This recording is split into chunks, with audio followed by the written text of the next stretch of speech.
What is up with the squad? It's your favorite auntie and uncle tendencies in the building. Y'all know what it is. Y'all know what it is. I got my man, RobDaMan Media, Mr. Shake My Hand in the building. It's Get it. Get it. Hot takes. What's up? What's up? What's happening? What's happening? Yo, what's up with y'all? Come on in. Everybody already having a blessed Monday. I know y'all could be anywhere else, but y'all kicking it here with us. Hey, man, make sure y'all hit that like, share, subscribe button. Hey, y'all tune in, man. Let us know where y'all checking in from, man. We always forget about that. Let us know where y'all checking in from. I know we got people all across the world, but we always like to know where y'all checking in from. So let us know. Y'all out there, let us know where y'all checking in from, man, because we love to make sure that we get a support back to y'all, because this is about y'all. This ain't about us. We're having a good time.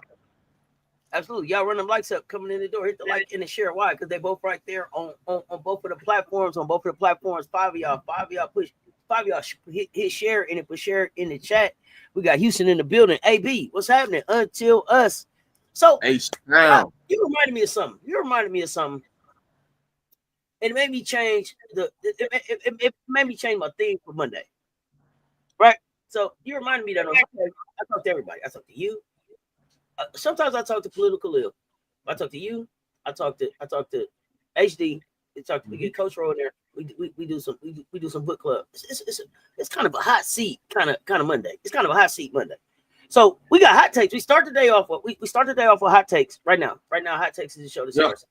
And we're gonna start it off with putting Rob on the hot seat for hot takes. Is Rob on the hot seat Mondays on hot takes? Hot seat Monday. So every one of my co-hosts is going to be in a hot seat type of situation all through the day. Different topics. Not everybody doing the same topic. So pull up. Hey, shout out. Rob gave me the news. He dropped the news on me as we was coming into the show. WNBA teams coming to new cities. We may need to just go ahead and do a show on that. We'll see how Rob's schedule is. We'll come back up and talk about where those teams are going, what that means for the WNBA, and how we feel about that. All right, so but 18 teams by 2030. 18 teams. That's a good look. 18 teams by 2030. So since we got 18 in light of 18 teams coming, I thought it's fitting that today I'm putting Rob on the hot seat about the 13 that we got right now. So Rob, I asked you earlier, you got your credit card, your cash, however it is that you spend it. If you swipe your phone, whatever it is, you got to spend some money today, Mr. Shake My Hand. You either go buy, sell, or hold on these teams. So I was doing some research. And y'all know Rob is a Las Vegas Aces fan. I believe you said that your dark horse team was the Phoenix Mercury from Miami. No, that's correct. Okay. So we gonna go through, and this is just, are you buying or selling them right now through the first quarter of the season? Right. So we're 15 games in. Robert predicted some stuff at 15 games in. We're gonna see kind of where we're at. So right now, we got if the they do have East and West, but if the playoff started today, which I'm glad it would be today and not yesterday, because our asses would have been out, Rob. If the playoffs started today, Minnesota would play Indiana, Phoenix would play the Aces, the Liberty would play the Valks, and Atlanta would play Seattle, and I would be here for all of it. I would be here for all of that. It looks like Cleveland will be the Rockers, and I don't know if I think Detroit is the shock again. All of those teams are going to play I think it's the WBL first, as they're transitioning into the WNBA, which may or may not be shaping up to be kind of like a G League, but we got our eye on that. That came out with the names. So y'all run them lights up for us. Run them lights up. So we're gonna run down the list. We're gonna run down the list. And then when it breaks down like East and West, so Minnesota's first in the West, Phoenix, Seattle, Golden State, top 4. East would be New York, Atlanta, Indiana, Washington. Points per game leader right now, I believe, Collier at 24.5, Wilson with 21.3, Stewart with 20.7, Plum on her ass with 20.6. And it rebounds is Angel Reese with 12.3, and assists would be Alyssa Thomas at 9.5. So let's start with that's kind of crazy. The fours are leading majority of the categories, right? Right. Hey, what's up with these guards? What's up with the guards that are done? We appreciate your questions right now, Scoop, but we're not talking aces right this second. But we'll let you know when we're coming back for the aces show, and maybe we'll get back to that one at the end. But or maybe he can answer that when we get to the aces, but not right at this second, Scoop. So New York Liberty last game, June 27th, 91-106 at Phoenix. I'm sorry. They next game, I believe, is with Phoenix. Is Stewie still top 5? Oh, I see. Right away. Spend your money. Is Stewie still top 5? Hold on. Is that me or you? I don't got no sound on you right now. She's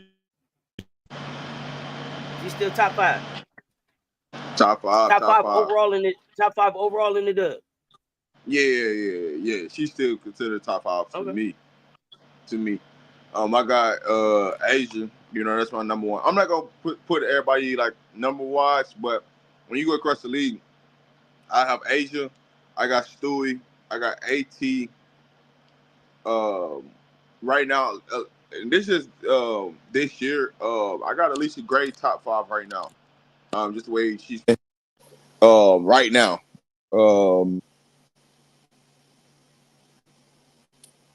And then my 5th one, trying to think who number 5. Oh,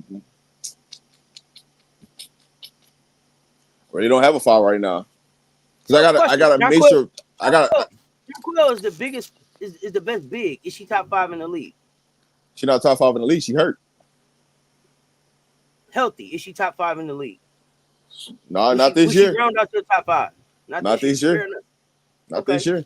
So because I got a tie for like 6, right? So I got in that 6 one, I got Paige, AB, Reese, and Kiki, and then I got a CC behind that. You know what I'm saying? So that's my next wave of players. But the 5th player, we just talking about this year.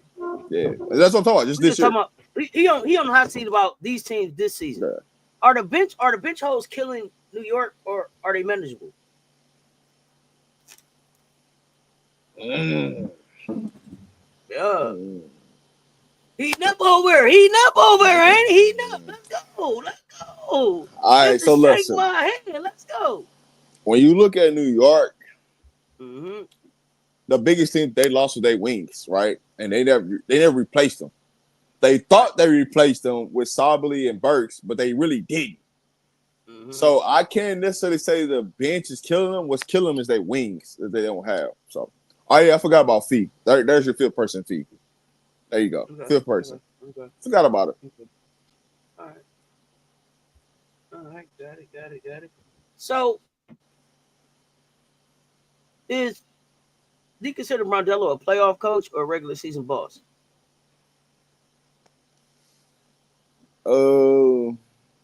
More regular season than postseason. Like I consider a regular season coach more than a postseason coach. Ooh, why? Really? Why? I'm curious there. She just happened to get it done one time against the Aces, but overall, her team's always gonna have success in the regular season. She's not gonna have a failure season. She's always gonna get you to a top 4 seed. It's just, can she close when she gets to the playoffs? It's always my issue, and she's only closed once. Now I thought that your answer would have been different on that question, and the reason I thought it would have been different is because she's willing to play her bench and she plays her young people, and I feel like that's what got her over the hump last year, was that she had quality young people that she had played during the season. So maybe she's turning the corner to a playoff coach, but I get where you at with it. So I mean, once you get over the hump, everything changes now, because now you know what the formula looks like. Now you know what the recipes look like for success. So right now, it might look bad to a lot of people right now, but what you don't realize, her playing her bench players right now is going to be successful for the playoffs, because now you can throw those pieces in there, and they're not like, oh, during headline, like, damn, what do I do? Hey, I got to defer, because now you don't have to defer. You just playing in the system that you know that you've been playing all season. So it's actually gonna come out to be more success for her in the end. But it's gonna come down to matchups. Who they match up with in the playoffs. That's what's gonna matter. Got it. So, last question on this team, and y'all let me know in the chat too. New York Liberty, buy, sell, hold on them as them is still a playoff team. We talking playoff team, buy, sell, hold on playoff team. I had them in the championship. I still think that they will be competing to get to the championship. Am I buy, sell, hold what their current seed is right now? Or what am I buy, sell, hold it on? That's the real question. Deep run in the playoffs, and for them, that's back to the championship. I'm a buy on that. Even with the struggles they got going on right now, I know with a healthy Jaquil, they can get there. Now, can they win it all with where the team is currently constructed? That's all. That's another question. But I'm a buy that they can get to the championship. All right. Moving right along. Let's go on down to the. Let's go to Atlanta. Let's go on down to Atlanta. Let's go down to the ATL. Dirty. Down to the ATL. Shout out. Overall thoughts on that team. Before I get into the we don't hear you talk about Atlanta a lot. So overall thoughts on that team. Atlanta could be a lot better than what they are. I think they've thrown away some games against some top opponents just due to like mismanagement of player rotations as far as not riding with the hot hand from that standpoint. So overall, Atlanta's a good team, not a great team, a good team. They could be a lot better. They're still working on chemistry right now as far as that goes, as far as, hey, who gets the ball in certain situations, what everybody feel comfortable with. And then the coaching staff just being consistent with the rotation. I think they're not consistent with their rotation. And so that becomes some of the downfalls of what you see with Atlanta. But they're still figuring it out. They're fine right now. I like, Paul. I like their bench for real. With Paul, Heiderman. I mean, not Heiderman. Why can I not think of her name right now? Coffee and Hillman. Coffee. Yeah. Nas Hillman. Yeah. I like their bench. I think they bring quality minutes to the floor. They're deep. It's just a matter of just them being consistent, night in, night out. That's all. All right. I like that. So let's break it down. Y'all know I say that Alicia great team. And I have my opinion, but I'm gonna ask you this: Alicia Gray's break. Some people are calling it a breakout. Is it legit or is it an overestimate? I wouldn't call it a breakout season. I just think that y'all just starting to put a notice because they're winning. There we go. Because they're winning, you're starting to notice it. But it's been there, right? She's been who she is. It's just she hasn't done anything different that she did in years past. The difference of it is they're winning. That's the biggest difference in it all. Well, not only that, Rob, I think that people don't realize that she's done this everywhere that she goes. Everywhere that she's been, she's done this. But I think it is like people are noticing. Do they got reliable depth or are they injury prone? They got reliable depth. I'm not gonna say they're injury prone. They're just they're reliable. They ain't really had that. That's one team that really hasn't sustained like major injuries or anything like that. Outside of like Jordan Canada being out for a long time, ain't nobody really been out for a long time on their team this season. So it's been pretty reliable. But I mean, hey, your first quarter of the game, so we'll see. Yeah, we'll see. It's Carl Smesco. Coach Carl Smesco. I think he's in a conversation right now for Coach of the Year. Is he a long-term hire or is he just safe for right now? He's a long-term hire. When you look at, he was at Florida Gulf Coast for 26 years. He's coached some of my girls from Colorado and Florida Gulf Coast. So I'm pretty familiar with him as a coach, who he is, his personality. He's there for the long term. He don't like to do anything for short term. He doing everything for the long term. So what they're building down in Atlanta, I expect the long term to get to a championship is what their ultimate goal is. And do they have the capabilities of getting there? They do. Can they all play on the same page to get there and play through the right people to get there? That's a question that still needs to be answered. So the Atlanta hype, that ATL hype, that living on a dream, is it built or is it bubble wrap?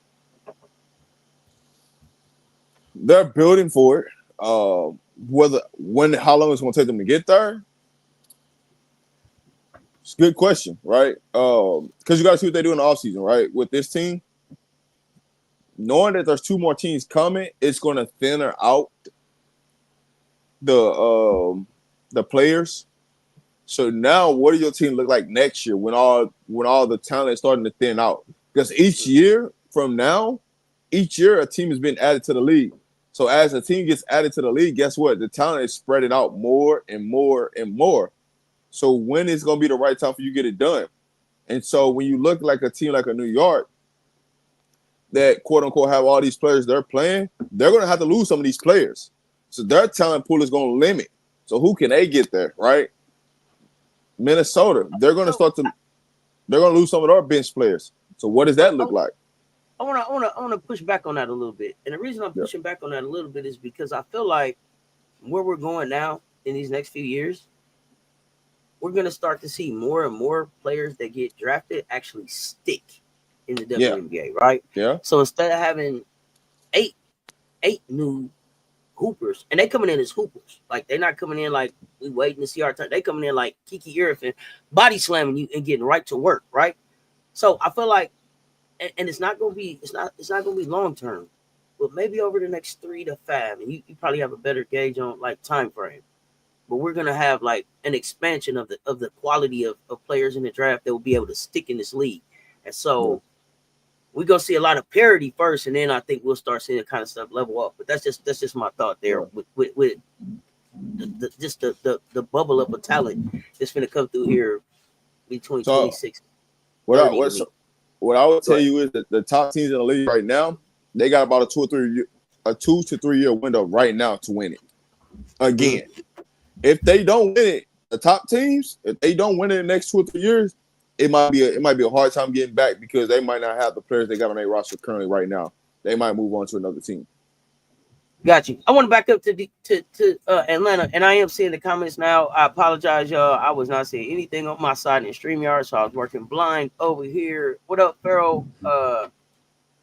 It went blind over here, so I'm gonna try to get back to some of these comments.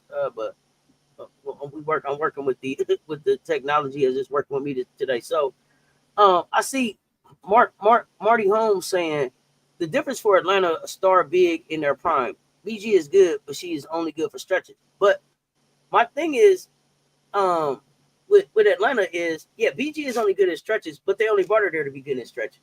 Yeah, they don't need it. I think, Rob, is that they bought more. Atlanta, unlike any other team out there, they have multiple serviceable bigs that can get out there and play. And I think that's what makes Atlanta dangerous, because once your really good big is done or tired or got to go rest, they got another set of legs coming, and I think that's what makes them dangerous, and that's what makes them for real. But your thoughts on that? No, you hit the spot on the head. I don't think they don't need BG to play for a long period of time. Like they got 2 young serviceable bigs that's on the bench that can get the job done. And they gonna come in, they gonna play with a lot of energy, they gonna knock down threes, they gonna run in the open floor, they gonna get the hustle points, and then BG and them come back in. Hey, we're gonna go to the paint and go to work. The what you want to see is them get into the bonus more. That's what I think. That's the next evolution for Atlanta, is understanding how to get to the bonus. Where now BG is at the free throw line. Now Bree Jones at the free throw line more. So that's the next evolution for them, playing through Alicia Gray, allowing them to get to the free throw line and start to push the leads, right? Because they got a good enough bench where they can separate from teams. Now it's can they hold that lead. And so those are the things that they're still learning how to play as a team to be more successful. And because those things is going to matter when you get to playoff games. Can you get the lead? Can you hold the lead? And can you separate from a team? And those are the things that you got to see from them. Gotcha. 72 in the chat. Run them likes up for us. Real quick question. Did they mention with the expansion of the league if the actual rosters were expanded, or is that something that they'll be deciding in the CBA? I thought it was that's going to be decided in the CBA. Today was just an announcement about which cities won the expansion. So you had 3 teams that won. You had Detroit, Cleveland, and Philadelphia that won the expansion. But they haven't. That's going to be part of the CBA because you started talking about money and things like that. So that's why they haven't said anything about the roster expansion. Got it. So, I guess the only question left is, I mean, you got your phone out. I don't know. You swiping. You buy, sell, hold. Atlanta deep run in the playoffs means, like, to me, where they're at right now would be like semifinals. Them to get to the semifinals. Are they 3 in the league right now? I'm a buy them to get into the semifinals. I'm gonna buy it. Okay. I'm gonna buy it. So let's move on to another team. I mean, I like the buy. I actually like them. One of my dark horse teams. I started. Cheryl Swoop said, "Look at them 2 seasons ago," and I've been trying to look at them, but Ryan Howard was throwing me off. No, bonus question on them: does Ryan Howard need to be moved off the team? Oh, hold on. With Atlanta, let me take that back. I'm gonna hold on Atlanta. Get into the semifinals. I'm gonna hold on them. Sir, ain't no return. We sold that to you already, sir. You got your receipt. We sold you that team, sir. I'm gonna hold on them. I had to think about it. I had to think about it. My four teams. I had to think about that. I got a hold on them. I got my 4 teams. I forgot. I can't do that. Got to hold on them. Man, we already ran the card, sir. We already ran the card. I got to hold. Ran the card. Okay, so but bonus question: does Ryan Howard need to be moved off that team, or have they figured it? Or are they figuring it all out? Ryan defensively has been improved this year. Ryan offensive wise is the problem. Like, defensive wise, hey, she earned a little respect.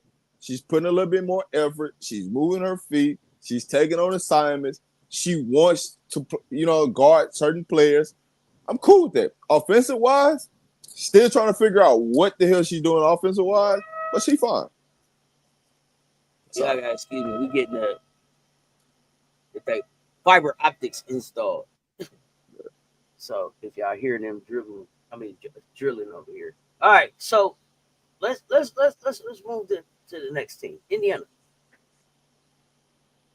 Indiana. Now, Indiana's interesting because I think that there's a tale of 2 Indianas. So there's the Indiana that Caitlin is a big part of, and then there's the Indiana that we just saw without Caitlin. Do you have an opinion about one of those teams being better than the other, suited to make a run deep in the playoffs? Like and let's say Caitlin starting and Caitlin coming off the bench. Let's say like that versus her being hurt, right? Yeah. What I was gonna do, I was just gonna split the 2 teams, right? You got Caitlin Clark team, and you got Ari McDonald's team. Right? Which one better? Ari McDonald's team is better than a Caitlin Clark team. Defensively, they buy in because Ari McDonald puts pressure on the point guard. She put pressure on the ball. That they play more defensively when she's in a lineup versus when Caitlin Clark's in the lineup, because you don't have to hide no more. You don't have to hide a defender. You don't have to change matchup. You can guard everybody straight up. Everybody guarding the natural position or what they're on the floor for. And so that's the difference when you see Ari McDonald in the game versus Caitlin Clark, is that everybody's guarding their same position and you're not doing a lot of cross-matching defensive wise. So that's one there. Now, I would say this: when Ari McDonald's in the game, AB game suffers because she don't score as much, but collectively the team overall scored some more. Versus when Caitlin Clark it's Caitlin Clark, AB, then it's Mitchell. Ari McDonald, man, everybody on the team is scoring. So it's a balance. It's a balance of what you really want. And so you see a lot of balancing throughout the roster. So, hey. But, yeah, we ain't seen both of them play. So it's going to be interesting to see when they both play at the same time what it's going to look like, because we haven't. As a coach, do you put them on the floor together? Yeah, I would put them. Actually, I would start them together, right? I would put Ari McDonald at the 1. I'll put Caitlin Clark on the ball, off the ball at the 2. Mitchell at the 3. Because Clark going to guard the 3 anyway. So Only thing that you're doing is taking Lexi Hall out and you're adding RB down the win that can go out the point guard. So that's really the only thing that you do differently. So that's how I would do it, but I know they're not going to do that. So let me Got it. being realistic. RB Down's going to come off the bench. Cannon Clark's going to start. That's what's going to happen. Does that help them or hurt them in any kind of way? I mean, they're gonna play the same way, right? Because Katie Clark is used to playing who she used to playing with, and knowing what people supposed to be on the floor or what certain players be on the floor. So it's really not gonna hurt per se, but that's just what it is. All right. So is Caitlin Clark a one-woman team or is she a franchise anchor? Her stature's a one-person team. Her pedigree wants to be a team. Like she wants to be about the team. It's just people trying to push her to be an individual over the team. And so that could rub you the wrong ways because no matter what happens, win, lose, or draw, she's going to be the person that everybody talks about. Can Clark play off the ball? We all know the answer to that. I don't think you need. We know the answer to that. She's not a good person. She's not a good person to play off the ball with, but she will learn how to play without the ball with Ari McDonald on the floor. So she needs somebody like a true point guard to be on the floor to help her game elevate. So that's why I would play Ari McDonald because I could help her enhance her game to another level to unlock certain things for her to understand that she don't always need the ball to be successful. So what happened? What can you do without the basketball can enhance your game to go to a different level. And that's the part where she got to get to. Is Stephanie White ready or is she pressured? There's a lot of pressure on her. A lot of pressure. Because guess what? They don't get to the semifinals, she's going to probably be fired. Yeah, so, yeah. Is the front office investing beyond the Clark hype? They're investing everything Kaden Clark. They don't care what's going on. They don't care who they got to sacrifice. It's Kaden Clark or bust. Okay. So, we have to register now, sir. Sell. Why so low? Sold them. Is there a specific reason why you sold them? I don't trust them. And we talking about to get to semifinals because that's where. Yeah, I don't trust them. Definitely not saying that they're not going to be in the playoffs. Nothing I'm like just listen. Who they got to face to get there? I don't think they can beat them. And is that it's currently constructed no matter who starts? Yeah, currently constructed no matter who starts, unless they make a trade that ain't or to add somebody that ain't there currently right now. Currently constructed right now. I don't trust them to the four people that I got making to the semifinals. I don't think they can beat none of those four teams in a series. Not even if they make Aaliyah Boston the focal point. They can't beat them. Okay, fair enough. Will Clark sacrifice her game in order to win the championship? Well, that remains to be seen. This is why we watch. Let's talk about one of my surprise favorites. One of my surprise favorites. Even though I said last season that they weren't a bad team. I'll continuously say they're not a bad team. They just had bad leadership. The Washington Mystics. Let's talk the Washington Mystics. Thoughts on that real quick. Just your overall opinion on this. All right, listen. It's a team that I've been falling in love with for almost this entire season. I got some young pups out there turning it into some dogs. They got some vets on that team with the leadership. Bay coming into a form, which is Shakira Austin. If you don't know who that is, she coming to form.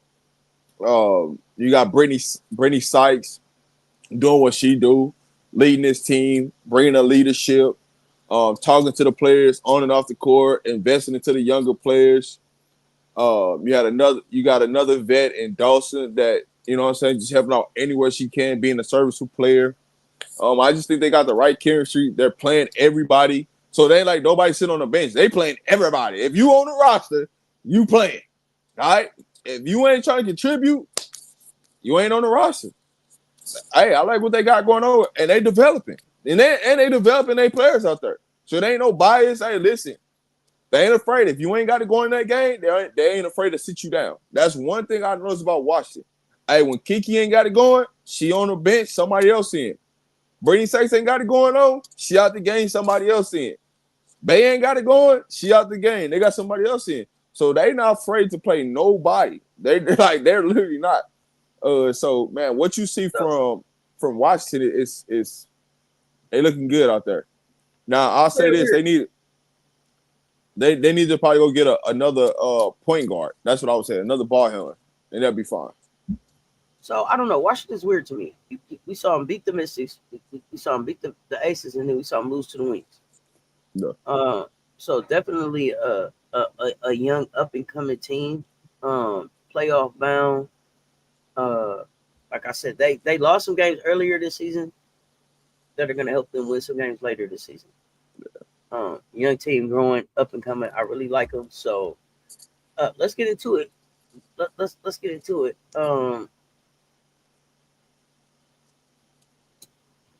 Is Shakira Austin in the conversations for most improved player of the year?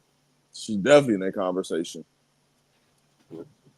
I ain't no question about that. She's definitely in the conversation. If she ain't in the conversation, man, we gotta start questioning some people what they looking at. Okay, and as far as their bench, like their bench, is it rolling or are they rolling the dice with that bench? Is it sustainable through the rest of the season? It's sustainable because everybody's playing. It'd be one thing if they're like, oh, we're playing, we might play 2, we might play 3. Everybody playing, so that's sustainable. Because all they're doing is trying to find the right formula every game, which they've had success, and I can't say it's been wrong. But one thing about it, when they find their right hands, they roll it with them right hands. Like they stay with that lineup. Hey, listen, if I roll out these 2 players, they get hot, we roll with them 2 players.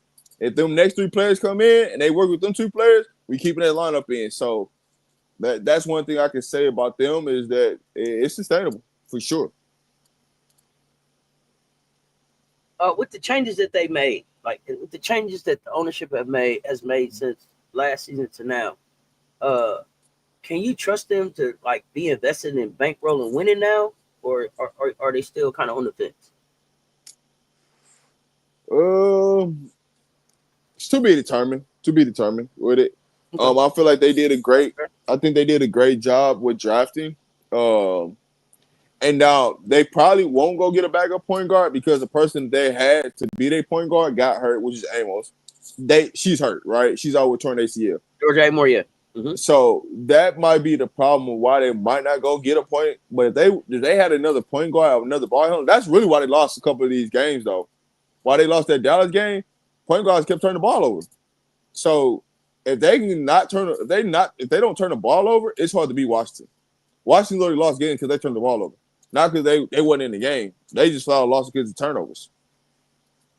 So Mystics, they did not make the playoffs last year, right? Yeah. I don't think they made it. No, they didn't make it. Buy, sell, hold on this team. Making the playoffs? Yeah, making the playoffs. I'm not putting pressure on them. I'm buying it. I'm buying it. That's right. That's right. So let's take a deep breath and get into this one. The Chicago Sky.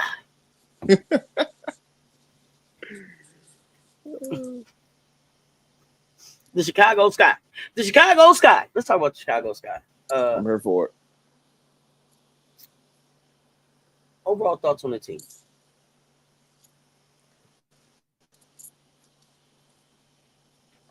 Where do I start? Overall thoughts of this team. Angel Reese. That's all I can think of is Angel Reese. But I think Camilla, she's having a solid season. I can't wait to see when she gets back, what she looks like coming back, playing from America Cup. Eric Atkins is kind of a little bit disappointing this year for me. For my standards, she's disappointing to me. And then everybody else on the roster, it ain't even worth talking about. They just there. They're just bodies that's there. Coaching staff, I really can't blame the coaching staff right now because they don't have nothing to work with, to be honest with you. So it's tough. It's tough. They just in a rock and a hard place. You started with Angel Reese. We've been hearing trade hype about Angel Reese. Is that hype? Is it smart or scapegoat? I mean, Angel Reese know the pressure on, right? Everybody's saying, she ain't this, she ain't that. Camilla this, Camilla that. She been taking the blame. Everything started with her. Everything ends with her. So since Camilla's left, guess what she's had to do? She had to elevate her game, and she's came in with that mentality like, I'm about to show the world who I really am. Right? Ain't nobody in my way. Ain't nothing you can say. Hey, I'm the point guard. I'm the forward. I'm the rebounder. I'm the shooting guard. She playing all 5 positions right now as Miller's gone, and you seen it paying off. Like, hey, she's putting up the stats. Do you think they smart to let the talk about trading her be out there, or should they dead that and be like she ain't going nowhere? No, it's smart because all she's doing is elevating her value right now. No. I mean, from the team's perspective, for them to let it go like that. No, I mean they just a piss poor organization, so it's just what it is. So, does the Chicago Sky? Do you think they need identity or entire rebuild? First, I don't know what direction they want to go in. That's the problem, right? Mm-hmm. What is the true direction you want to go in? Is it Angel Reese and Camilla? Is that what is that supposed to be your 2 cornerstone pieces right now? And you're looking for 2 more? Because when you start talking cornerstone pieces, you need 4, right? Who are the pillars of the team?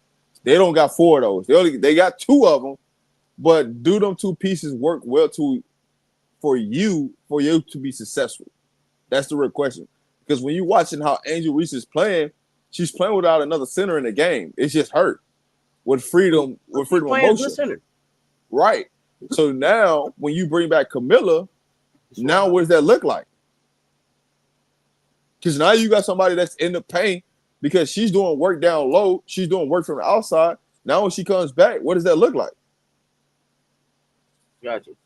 So is Tyler Marsh the coach for this mess or not? There's nobody that's really a coach for this mess. They don't got no roster. They don't have the players equipped to challenge anything. They don't have the players that can get you to say, hey man, I feel comfortable with this. Now, have they had the ability to play against bad teams the last couple of times and everything looks good for our stat-wise? Yeah. But overall, it's not a good roster. So it's hard to really take blame to the coaching staff. It was the hand they was dealt by Jeff P. and his decisions of who to go out and acquire, and you just have to deal with it. So will ownership reset or ride this wreck? If I'm the WNBA, I'm forcing them to sell. With like us expanding to 18 teams, I'm going to force Chicago to sell their franchise. Like, we need some new blood in her. I said that shit weeks ago. But get your wallet out, sir. To make the playoffs. Buy, sell, hold. Sell it. Sell it. Sell it. Staying right in here, kind of in the teams that we kind of really just don't know who they are. Let's talk about the Connecticut Sun. Let's talk about the Connecticut Sun. Thoughts on that team? I just don't know what they're trying to accomplish this season. 1 minute they're gonna play their rookies, and the next minute they ain't gonna play their rookies. 1 minute they're gonna let their rookies play 30+ minutes. Next time they're only gonna let them play 5 minutes. So it's like, if y'all gonna lose, at least go ahead and play your rookies and develop them. And just leave the veterans of where they at. But they don't know what they want to do. They don't know what direction they want to go into. They don't got no pillars on the team. Okay. So it's like, what are we doing? They got no pillars. No. Morrow is not going to work out at the 4. It doesn't look like she's working out. What is their record? No. I knew somebody was going to come in here with them questions because she got some stats now because she done got some minutes. Okay.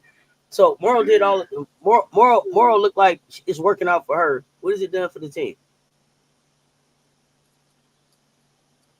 Nothing. No, she's still not going to work out at the 4. She's still not a 4 in this league. Now, when you tell me that it looked like it's working out for her, it worked out for her against what fours did she play against? Tell me. Because she just played against Feed them, did she? 102-63? I don't see him be working out that good. I mean, to do it against, in a blowout. It ain't working. And just because you type, yes, it's working, don't mean it's working. It ain't working. So all right, so look. If it was working, she would be impacting winning. All right, so listen. If somebody blowing you out by 40, but you go out and get 18 points, did you get the 18 points against the people that were starting, or did you get it against the people that were just in there? Like, don't do that. I'm just asking. Don't start talking basketball. Don't start talking basketball. Did you get your 18 against the first string, the second string, or the people we trying to see if they still hanging out? Like, come on now. I'm just asking now.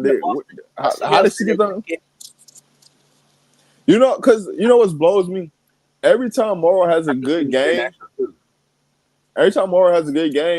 she not having a good game against the starting people. Like, it's bag ups on top of bag ups.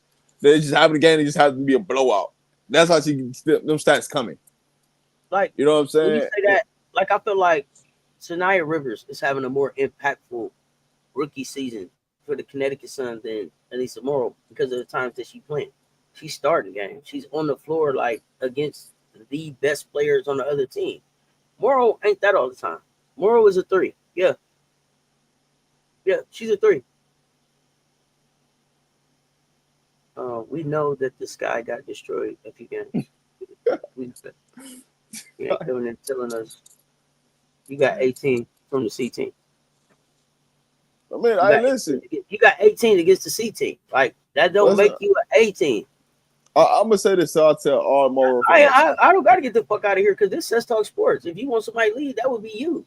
You would be the only one that would leave here. I've been watching. I ain't went nowhere. You pull back up. When she turned into this pole that you talking about. Well, I don't gotta get the fuck out of here. I'm here. We at Cess Talk Sports. But you're uncomfortable. Terry Lotta. Go around. Hey Terry, this is what I got. Been watching. Hey Terry, this is what I gotta ask you. Every time they play against some dogs at the 4, does she play? When the dogs come out at the 4, does she play? How many minutes does she play when the dogs out there for real? Because every time the dogs out there, she play 3 minutes or less. They don't like to talk about that, Rob. I'm here for that. They don't like to talk about that. You don't trust the coach for the Sun. I watch basketball. It's gonna be an international team. Go ahead, Rob. Listen, I watch basketball. I don't give a damn what the team is. When the WNBA, I watch it. So when you come here talking some foolishness, hey man, you got to tell me factual what you seen. Because I want to know when she faced some dogs and she went and go barked on somebody in the league yet. Because I still ain't seen that. Until she started barking on people and really showing me that she can really hoop. Because, hey, they just played Chicago, right? And she had to go up against Angel Reese. Did she play that game? I don't think she did, right? Ain't no BS. This facts. But we on bullshit. But we this on facts. Did she play? But did she play? Answer that question. They just played Chicago. She didn't play against Angel Reese. Wasn't nothing wrong with her. But I'll wait. Morrow's too smart to play the 4. It's just that simple. But that's crazy because they get so pissed off when it's like we said she can't play in the WNBA. We didn't say that. We said she can't play that position. Play that position so that you can be as successful as you can. And instead of y'all being like, damn, yeah, let's get around putting her in a position where she can be successful, y'all keep trying to sell us some bullshit to make y'all feel good about her being a 4 like somebody else. And that's what's gonna have her sitting on the bench and not being successful. That's what's gonna have her ass out the league, trying to be a 4 in a league where she ain't one. The most successful place for Anissa Morrow to be on any team is at the 3. Yeah, folks can't handle the truth. They can't handle the truth. All right, listen, Seth, what's wrong with her being a Laney? What you say? What's wrong with her being Laney? Laney Hamilton.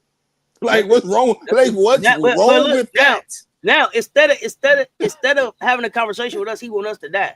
He telling us to die on the hill. But move around. Terry, don't need to come back, man. I just don't move around. You don't even want to have a conversation. You didn't answer the question that we asked you. We up here entertaining what it is that you said. You haven't answered any of the fucking questions that we asked you. Did she play against any of the dogs that we talking about? What did she do against Angel? What's wrong with her being a 3? You didn't answer any of that shit. You're disingenuous in the fucking conversation, and you just want somebody to agree with what it is that you said.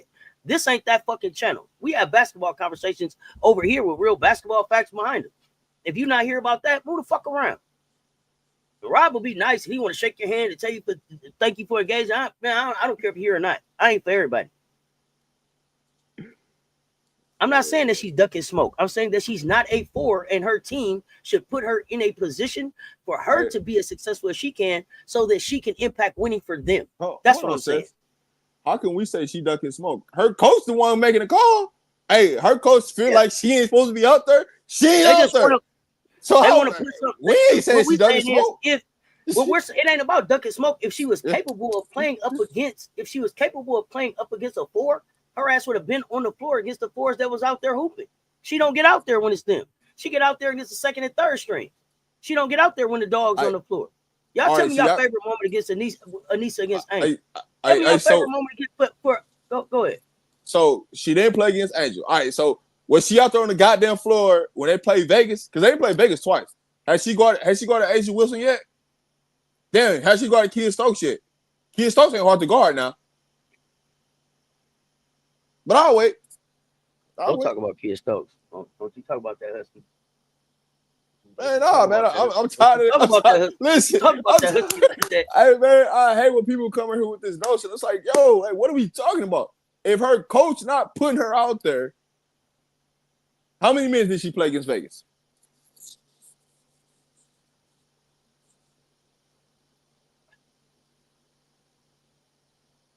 Well, Brad said she played Vegas. Okay, go ahead. Did she play? His question, I think, was she didn't play against Chicago. I know that for a fact. She didn't play against Chicago. I think he asked, did she? No, she did. She did play against Vegas. I asked, did she play against Angel Wilson? Yeah, did she? What that look like? That was. Did she play against Angel? So y'all give us them stats. In the meantime, y'all already said that y'all think the Sun is tanking. Do y'all think the Sun is tanking? Do you think the Sun is tanking, or is it a total collapse? DJ Carrington tried to guard Morrow, the 3. Morrow played great. It's not about, she's a dog at 3. She's a dog at 3. I listen, if you play her at the 3, she's going to have somebody like a Carrington guarding her. She's going to have a Jackie Young guarding her. You could take her into the goddamn post and go to work. What don't you understand? Hey, man, be a Laney Hamilton. You know why Laney Hamilton plays the 3? So she can have mismatches against smaller guards. That's why she makes her successful. Hey, how she want me to paint this picture for you? So here's the thing. She can't post up no 4s. She can't get off against no 4s. Are we blind and emotional? Well, answer our questions. We giving facts up here. We watching games and rewatching games and giving you players to go look at. You ain't told us shit yet. Oh, I mean, if Rob got time, you want the link? You want the link, Terry? I got time. I got time, man. You want the link, Terry? You ain't got to talk. Pop up and talk. You want the link? You want to copy and paste the link and come on up here with us? You ain't got to keep talking. We can go and deal with it right now. We can get it out the way. You can go and say whatever you got to say. What up, Jeremy? What's the word? You know, Rob, you know these folks can't stand when you check them and know your facts. Do you think that most of the players who played in Unrivaled are balling? No. Some of them. Some of them, not everybody. Now, has Unrivaled helped some of them? Has Unrivaled helped a lot of them get in shape before the season? Yes. But, nah. A total collapse over there so far. That's what you said, Marcus. Okay, you think it's a total collapse? I think it's like they said. I think it'll be a much more international team. I think that they just took a gap year. Like, man, we'll catch back up after we move to Boston. We don't pack up. You know, they kind of playing hoop, packing the office, saying bye to friends. They having a good time in Connecticut. It's like they on a world tour with their mic in their hand saying bye to everybody out there, bitch. Hey man, they more worried about doing content than they are hooping. Exactly. Well, But that's the leadership. I don't think that the ownership or the leadership is really serious about winning this year. But That's why I said that. Worry about. But I'm not gonna act like Mabry and Rivers ain't the duo that I didn't know I needed. So they cracked me up. Hey, get your money. They getting paid somewhere. Hey, I ain't mad at it. So, I ain't mad at you now. Tina Charles, is she somebody that they should be looking to lock in over the next 1 or 2 years if she's going to continue to play as a mentor, or should she be a trade asset? Hey man, I hate the way that Tina Charles is ended up with all these bad teams, like on the back end of her career. Because I want to see her win. What's crazy is I want to see her playing meaningful games. If she stayed in Atlanta this year, she'd have been, boy, that would have been nice for them. Yeah, but I don't know who they would have not had. I think I would have to. Yeah, that's the question. Yeah, that's the question. Could we use her in Vegas? Oh yeah, I wanted her in Vegas. I thought that was the perfect kind of on your way to retirement type of city. Warm, get you an extra 100,000. We can make a trade. Play here and there, you know.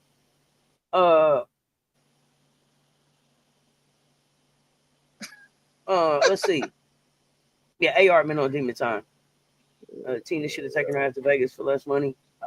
I like Rivers too, AB. So they calling Angel Windex because she cleaning the glass. So is Rashid Coach? Is Coach Rashid? Is he holding on for dear life, or you think he's safe? Nah, they had this all planned out. That's why he ain't really caring. He ain't really tripping about development. He ain't really tripping about a lot of stuff because he already know, like, man, I'm just here just to be here, man. I ain't even supposed to have this job. They just gave it to me. So you don't think he's a long term? You don't think? See, I think I felt like coming in that he was. I think and he's gonna bring in some international players. I think he's gonna go. I think he's long term. Like somebody else is saying international. Go ahead. I think he's long term, but I think he's trying to get his kind of players in there, and they ain't got them. And so he's just going with the float this year. Got it. All right. Some former players came out talking about Rashid ain't it. Played for him international. Spicy hot takes. Thank you, Game Box. Do I trust him as a coach? No, I don't.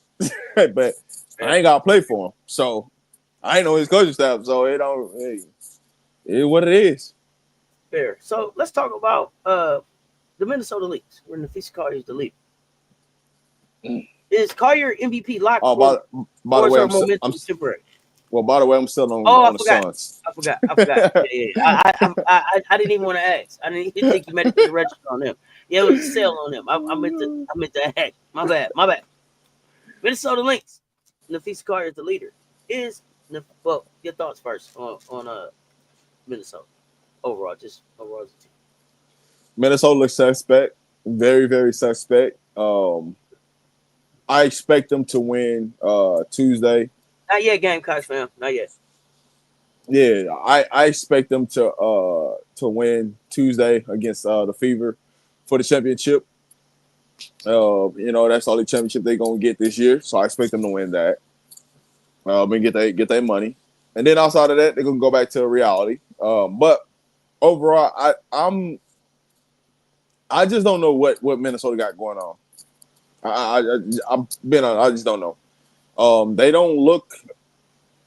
That it's something off about that team, and I just can't do Minnesota. I just can't.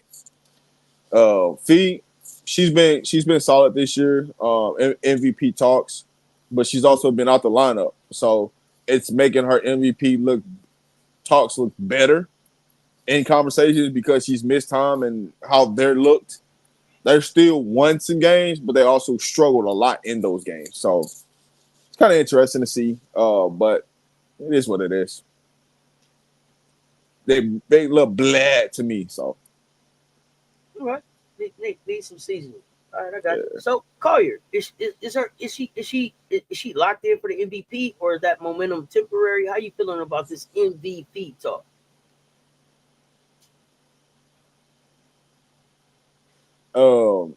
Sorry, I was reading Gamecock's comment. What? Why? You tell us more. You tell us more. Yeah. Tell us more. Like that's kind of. I mean, me and Cess was having a conversation about this the other night, right? And I was kind of like, I just something about Courtney. Go court. It was like something off. Her and Cheryl Reed, they ain't vibing. You know what I'm saying? I feel like somebody got to go between the two, and it's probably gonna be go court. And I was kind of like, hey man, what's going on? Because I was starting to see things. You know what I'm saying? And I ain't like. Well, I don't know what you saw, but I saw Courtney sitting down in some spots that I didn't expect to see Courtney sitting down in. Right? I saw Courtney sitting there. I saw Heidemann on the floor in some spots that normally Heidemann is in them. I mean, normally Court is in them spots. And so I'm like double checking, like, damn, is Court in foul trouble? No. And it was like, damn, you know, is Court injured? No. And then it was like, okay, so is this turning into?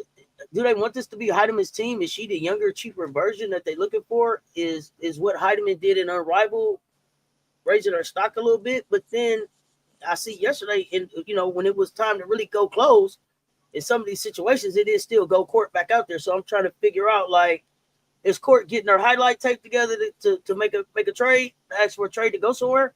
And if so, where is that good place for Courtney to go? And what do you think about that? See, the one thing I noticed with Court is, when Fee's on the floor, she don't really turn the ball over. But when she's off the floor, she turns the ball over at a high rate. And like some of this would be like, hey man, I ain't trying to pass to the ball. I'm gonna make sure you don't get the ball. So I'm gonna turn this thing over, and it's what it is. You know what I'm saying? But it's like you don't see that same passion, that same fire from Court. The barking at you, talking, you don't see all that. And it's kind of like what I said with Angel early in the season, man. When like the energy was off and she ain't barking at people, I said, hey, those type of things, when you those type of energy players and you're not doing those type of things, you got to start questioning, like, hey man, what's really going on? Because something going on.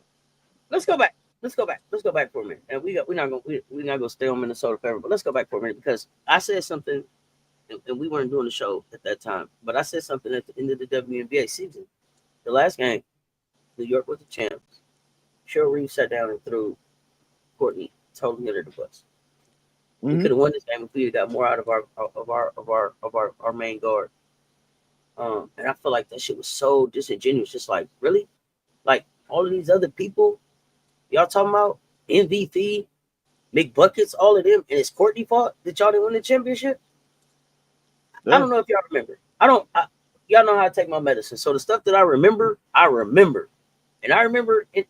I don't remember if it was the last game or the next to last game. It was one of those.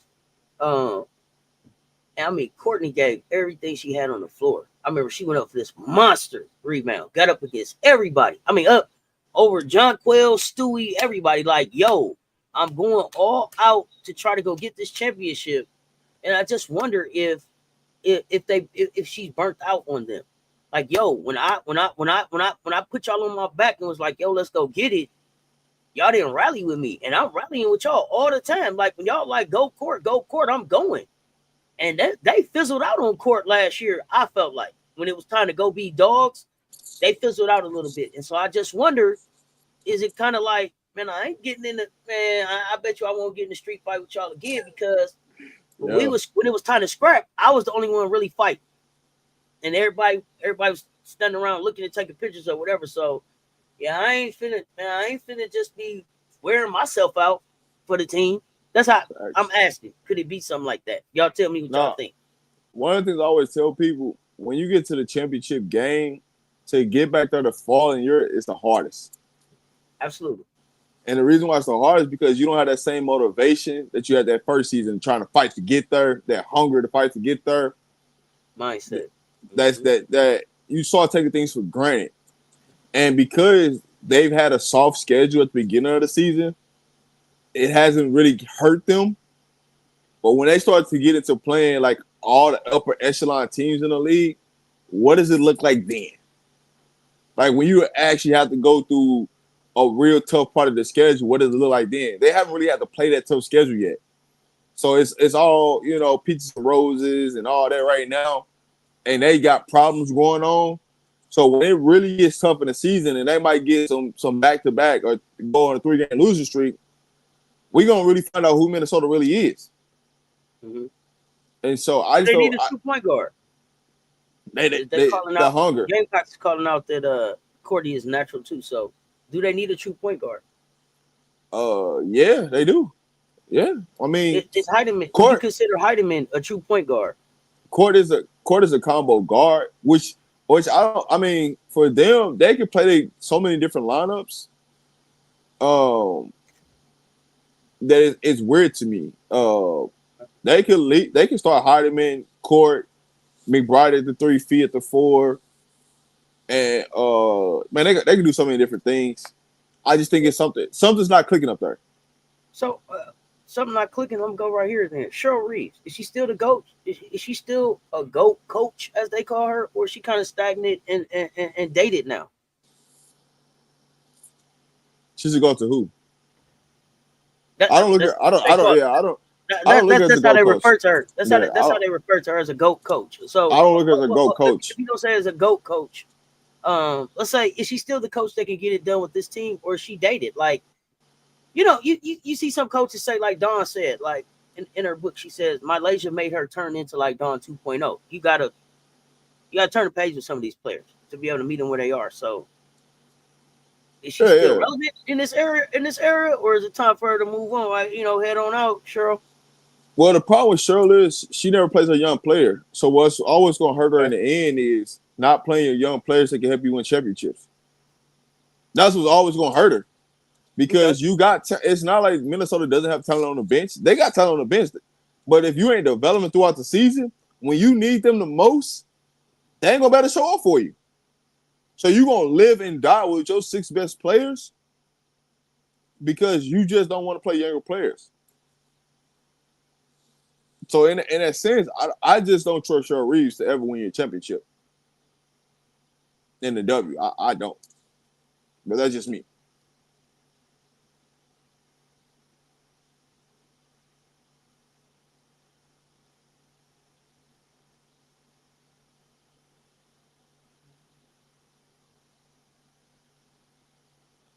Auntie, you there? Or is it me? Is Auntie froze?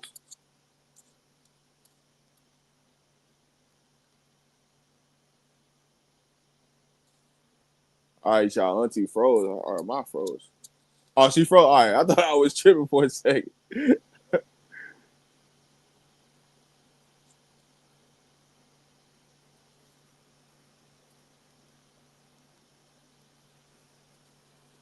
The Lynx winning a chip. I don't know about that one.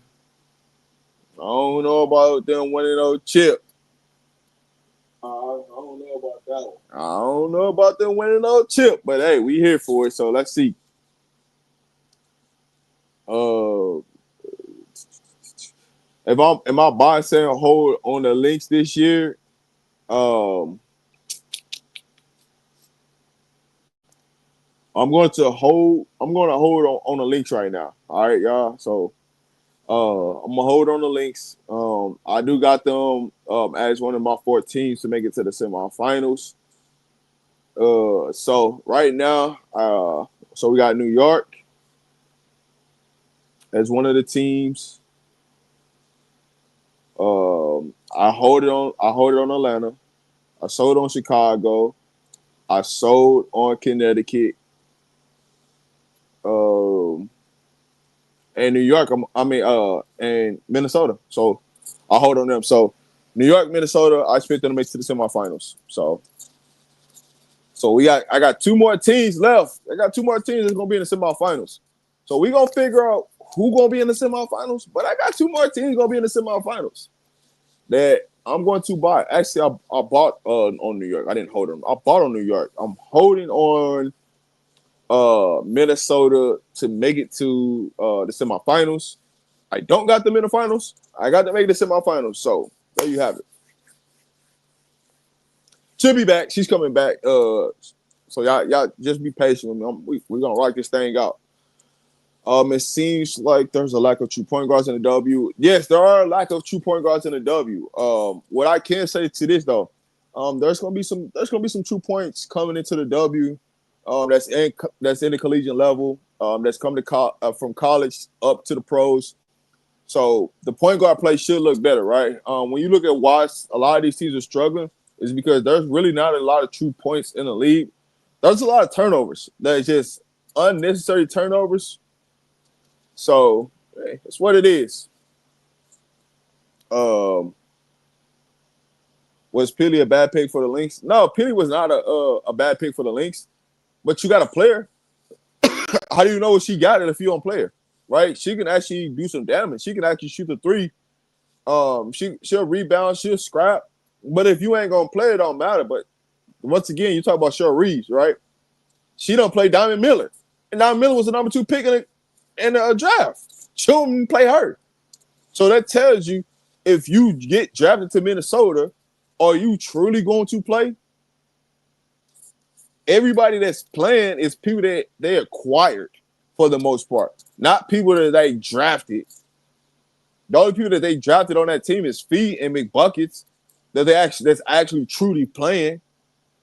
Peely and Diamond can't even get off the bench. So there you have it. New York is scary without JJ. They miss her a lot. It ain't just JJ. The problem with New York, the problem that New York has is they got a problem on the wing. That's what their true problem is. They miss their wings more than they miss anything else in the league. They miss their wings. So it is what it is. Point forward to me is the best in the dub. There's not a lot of true point guards in the league. To be honest with you, when you talk about a natural point that understands how to get you into the offense, how to control the game, the tempo of the game, make sure that you get into sets and different things like that. There's not a lot of good point guard leadership in the league currently constructed right now. Now, with this next wave of guards that's getting ready to come into the league, you're going to see a lot more leadership, a lot more point guard play getting better. Because as you notice, everybody that can quote unquote consider in that point guard role or playing the point, majority of the time, they ain't not even guarding the point guard they're going up against. They're guarding a different person. So that just tells you there alone that they're not point guards, right? Because they're not guarding a point guard. So there's a lot of things that the league is going to go through. They're going to go through a next phase of talent. They're about to go through another phase of the way basketball is going to get played. Right now, you're playing this like a lot of positionless basketball, and the talent level is mediocre across the board in the league. But the influx of talent from overseas and from the collegiate level coming up into the W is about to change the league. So we'll see. I hate Sundale's not in the league. I mean, it's about where you get drafted at. At the end of the day, it's about where you get drafted at. You can only go where you get drafted, right? And so depending on, what happened in that situation where you drafted, then you also got to think about it like this. If you get drafted into the wrong spot, the ability to get to another team is even harder because there's not enough roster spots for you to be able to evaluate a player on another roster. So the W has to get to a 15-man roster, right? They get to a 15-man, that'll at least allow you to bring somebody else in. So then you have the capabilities of being able to see them in a different program, in a different light without having to cut them immediately, or keeping them where they got drafted at so they can grow and develop with that franchise.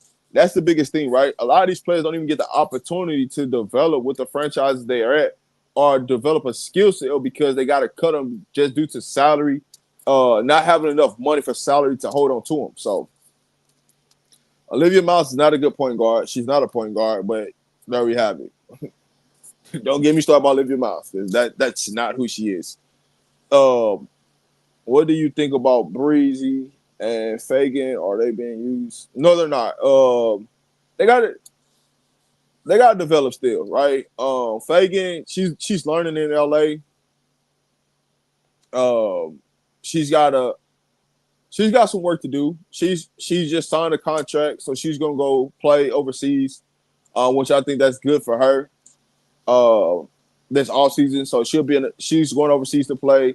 I think Breezy needs to sign a contract and go play overseas when the season's over. But yeah, Hannah's not a point guard either. Hannah's a combo guard. So Raven is a true point guard. That's what a true point guard is. That's what it looks like. Raven is a true point guard. But Olivia Miles is a combo guard. Hannah Hidalgo is a combo guard. They're not true point guards. So if you think they're true point guards, that's just not it. If you're watching it, listen, if you're watching Hannah right now, you'll understand in the America, you can understand why she's not a true point guard and why she's a combo guard, right? Hannah's looking to get her own shot. She's not looking to get her teammates great shots. Now, one thing that Olivia Miles helps her is that she advances the basketball at a high clip. So when she advances the basketball at a high clip, it opens up the floor for everybody. It makes the game easy. So does she have the natural ability to pass the ball? Olivia Miles has the capability of passing the ball. That's one of her best attributes. But she has to become a better shooter. She has to become a better defender, right? The defensive end is the end that's going to keep Olivia Miles in trouble. If she can become a better defender on the floor, it can help her game go a lot. But real and true reality, Miles is a point forward. She needs to play the small forward role. She needs to guard the small forwards defensively, but offensively, she can play a little bit of the point, a little bit play of the two, but she's not a true point guard.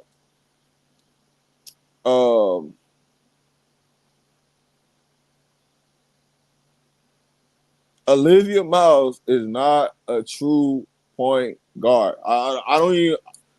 Tiff, I want you to go do some homework. I want you to understand what a true point guard is.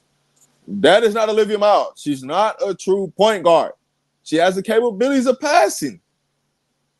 She cannot defend a point guard. If you only as good as what you can guard. If you cannot guard a point guard, you're not a point guard. Like that's just, I don't know how many times I gotta explain this to you, break it down to you. Olivia Miles is not a true point guard. It's okay. Just accept it. She's really a point forward is what she really is. It's okay. It's okay.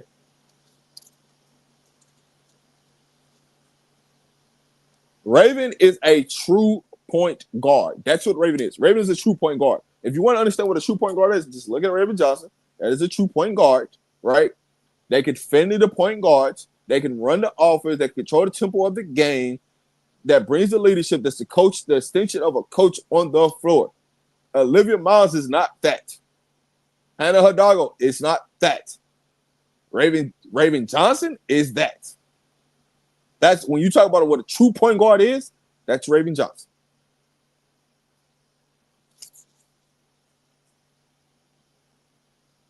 Natisha, see, here's the thing about it.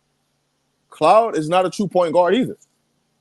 Like, so you saying Olivia Miles is gonna be the next Cloud? That's a bad comparison because Cloud is not a true point guard. Unfortunately, right? I want you to understand what a true, like, that's not a true point guard, right? She's actually a combo guard if you really want to make sense.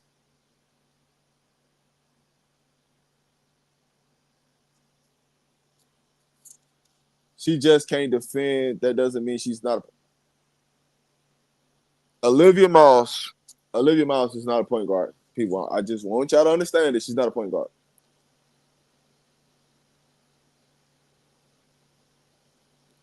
Now, can Olivia Miles control the tempo of the game by her passing? Yes. Defensively, she's going to kill you. But offensive-wise, is she your leader of extension of the coach, right? Does she understand what's going on to get you into the offense of what's going on? Just saying.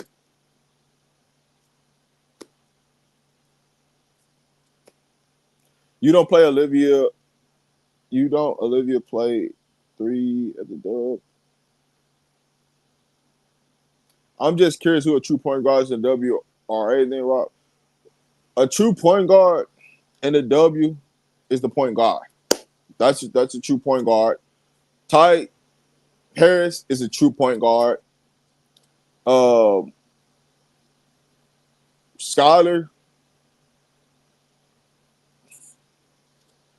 more of a shooting guard than point guard. Trying to think. Odyssey Sims, yeah. You can go Odyssey Sims. There's not a lot, right? When you really break down against in a W, there's really not a lot of true point guards, right? And understanding time, situation, and score, right? And so when you look at a player like Olivia Miles, majority of the time she doesn't understand time and situation and score. Those are the things that she needs to work on and understanding what you need to do to be successful. Yeah, Haney's one, but she's not in the league. Chelsea Gray has been playing like a combo guard as of late.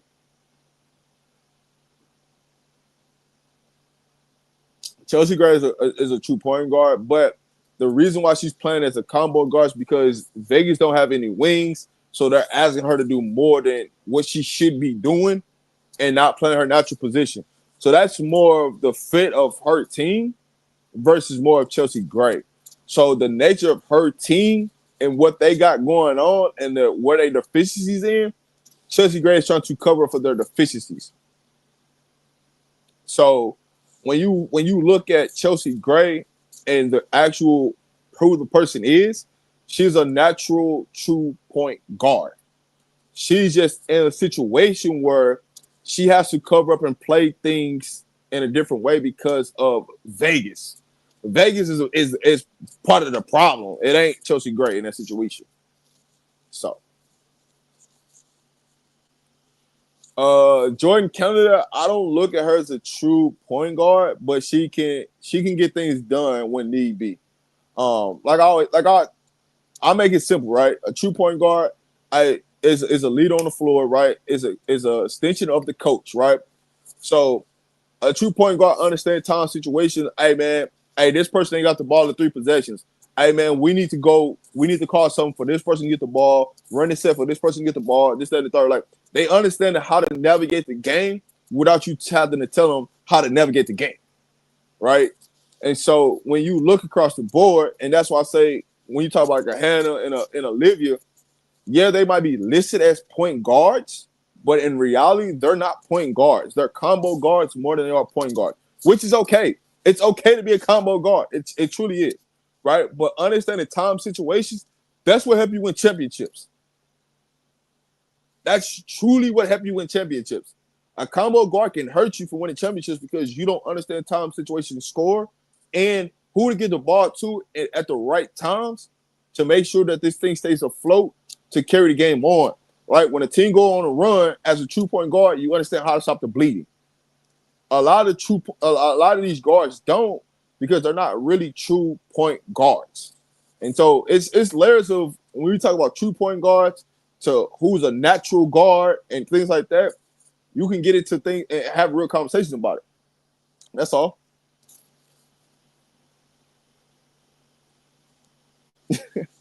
Papa's more of a true point guard than Jordan. Hey, I give you that. I give you that. I don't think Jordan Kennedy's a true point guard, but you know, Rob, I can see South Carolina having 5 players drafted next season. It's very possible. The Sky need her. You said the Sky. You said this. All right. So my question to you, right?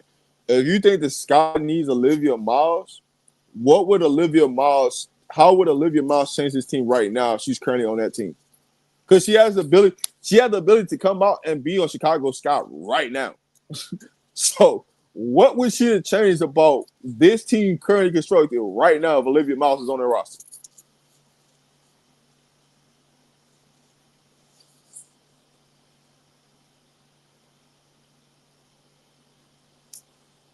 Kiki is good. Miles could play the 3, right? They could fit the Sky depending on. They're not going to put Miles to the 3. As a coach, I'm putting Miles at the 3, right? All right, so listen. This is how I look at Miles. When I look at Miles, I look at her like Caitlin Clark. I put Caitlin Clark and I put Olivia Miles in the same bucket because outside of Caitlin Clark's 3-point shooting from deep, her and Olivia Miles do the exact same thing. Defensively, rebounding, and assist-wise, they do the exact same thing. So I'm treating her as like Caitlin Clark, right? She's going to have to guard the three for her to stay on the floor. Because if she's guarding guards, they're in trouble. She can't stay on the floor. She will be in foul trouble with the guards in the W. So she has to guard a three to get away with it, right? When you look at the threes, right, across the board in the league, she can guard. Olivia Miles should be able to guard the three. If she can't guard the threes in the W, I don't know how she stays on the floor. But when you look across the board at Olivia Miles and you look at the across the board for as attributes of Caitlin Clark, they're pretty goddamn similar in the two. Pretty goddamn similar. So, hey, just saying. She can't defend. The reason why I don't think she really puts the effort to defend, right? Is she long enough? Can she sit down in the stands and guard somebody? I think Olivia Miles can. But has somebody held her accountable to guard somebody? No. Has somebody really made her truly sit down in the stands and guard somebody or sit her butt down? No. So she's not going to do it. Even right now, when you watch Olivia Miles in America, right? When she's guarding defensively and they have a defensive-minded coach as the head coach, she's standing up guarding somebody. She's not sitting down in the stands, wants to fight through a screen, wants to say, hey, you know what? I'm going to cut the water hose off. You're not scoring. I'm going to disrupt this play. She's not doing that. And so you run into them real issues with Olivia Miles in it. But far as when it comes to like rebounding and it comes to assists, far as outletting, making passes, things like that, that's where you have the comparisons of the Caitlin Clark and Olivia Miles. And that's why you see people clamoring for Olivia Miles because like, hey, when I get this outlet, Olivia Miles' first thing in mindset is I'm going to look up and I'm throwing it up the court. And that's something that Caitlin Clark would do in that mindset. Get the easy assist, right? If I can rack up easy assists, I can make everything look great like I did a whole lot, but I really didn't do anything. So Olivia Miles gets a lot of her assists just off of, hey, man, just making simple outlets up the court. Hey, you getting free layups. You getting free threes. It's not something that she's really creating in a half court.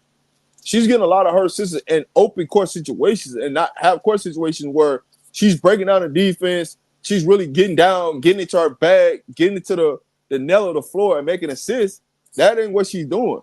So when I look at the whole grand scheme of things, the only thing that's between Caitlin Clark and Olivia Miles, it just comes down to shooting. That's really it. I'd rather have Raven with the Sky. She knows Camilla's spots and to get her the ball. The Sky, I mean, in general, the Sky just needs people that can get both of their bigs the ball. They can't make a simple pass, right? Fake a pass, make a pass, right? Bounce pass, throw it up high. They don't have people that can do that. They have a real problem with struggling with passing, and so that's what's going to happen. Yeah, I mean, there's a difference of the speed of the game. That's anything. If you can't defend in college, it's going to be hard to defend it. I'm trying to tell you, I know that the game is faster in the W than it is in college. I know that, but you know, some people don't think about that in like, how can you stay on the floor, right? It's just what it is. It's just like this Olivia Miles conversation is just like the moral being at the three, right? Like, who are you being able to guard defensively in the league? It's gonna matter. Can you be on the floor or not? If you struggling to defend, it's gonna be hard to be on the floor. That's just what it is.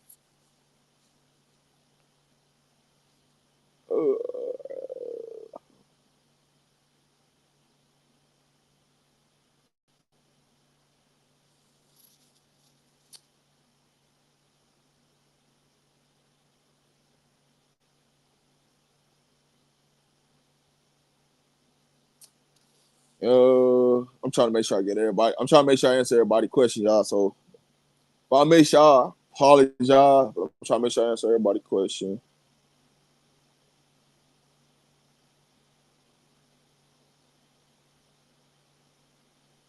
I don't think necessarily that I don't think that Olivia Miles is what Chicago needs. They don't got no shooting, so adding Olivia Miles does them no justice. But that's just me. They already don't play no defense right now, so you're asking yourself to get worse on defense just to add what some passing. I don't know how much that helps you. Do you think we see a transition where young point guards trying to be like Caitlin Clark, except for pure point guards like Scarlett Chelsea, Sue Bird? So here's the problem. Here's what's really going on in basketball, right? Everybody that's playing point guard for the most part are more likely natural twos than they are ones, but they're being forced from switching from a 2 to a 1. That's where the real problem is. And so a lot of these players, they've always been playing off the ball. Now they're trying to make these coaches trying to make them play on the ball, and they don't have the IQ to keep up with the speed of the game, right? What's going on, right? And so coaches are trying to reinvent. Listen, to bring more value to players. So if I can say, hey, listen, I like you as a 2, but to create more value to get you on the floor, hey, when our point guard come off the floor, you go to the 1. That's what they doing. So you getting yourself, the more guards you got on the floor, the people feel more better with. So when you, no, they didn't. Stop the cap. No, they did not. They did not just trade her to Vegas. Stop it.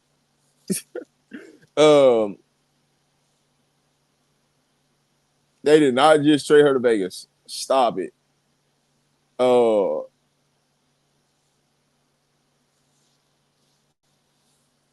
They did not just trade her to Vegas.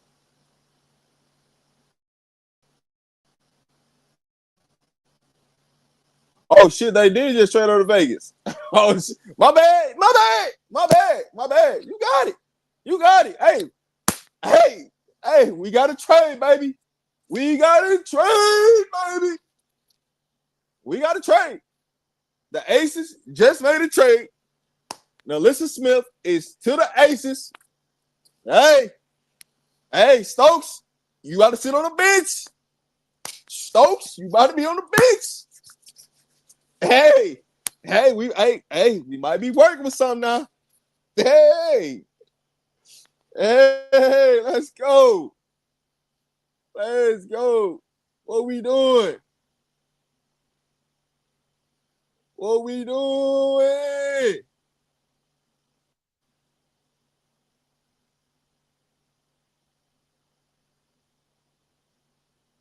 Uh-oh. Hey, we traded 27. Hey, listen, we traded 27 round. Hey, now I would say this. I hate that we have to give up a 27 pick because the 26 and 27 draft, they're gonna have some players in them. I hate we always give a first round pick. I hate that. But hey, one thing the Ace is telling you is they ain't trying to develop nobody. That's what they tell you. We'd rather give up a pick to go get a proven player because we ain't trying to develop nobody. So, hey, we here.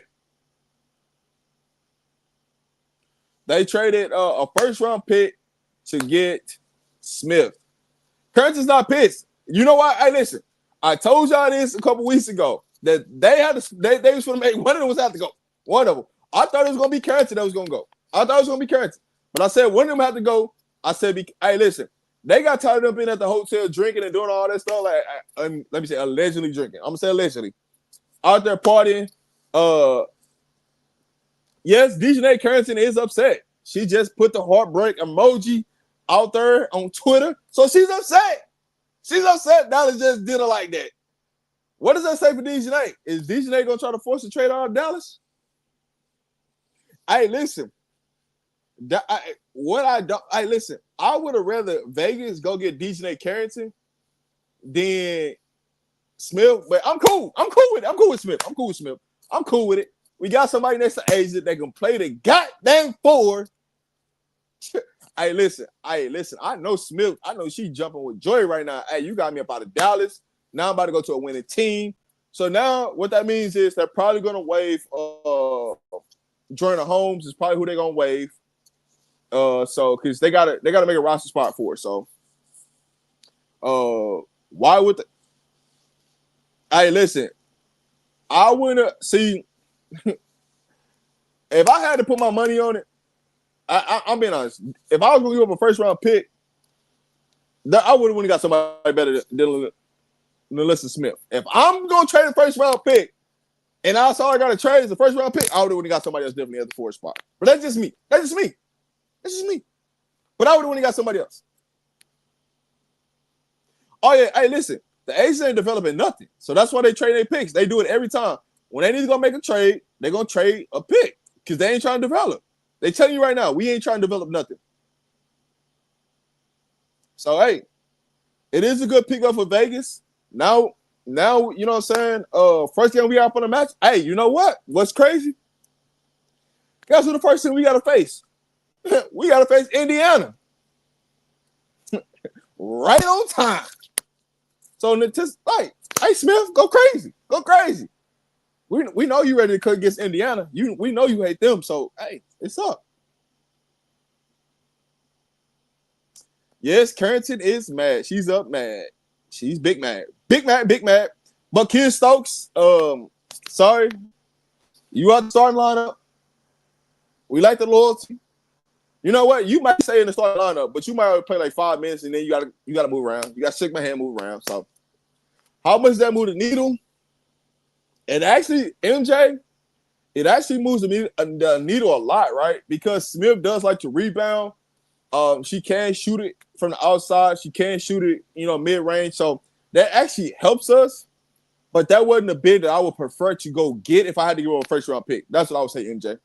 That's all I would say. But we needed somebody next to play against Asia. And that helps.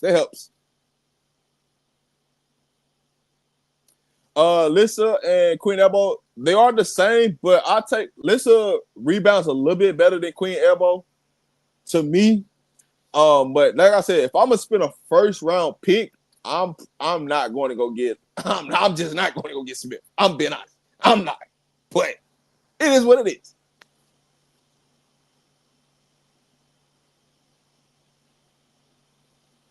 Well, that's because Liz she just started hooping in Dallas. Like she just turned the corner and she's put together some good games and now she's getting traded.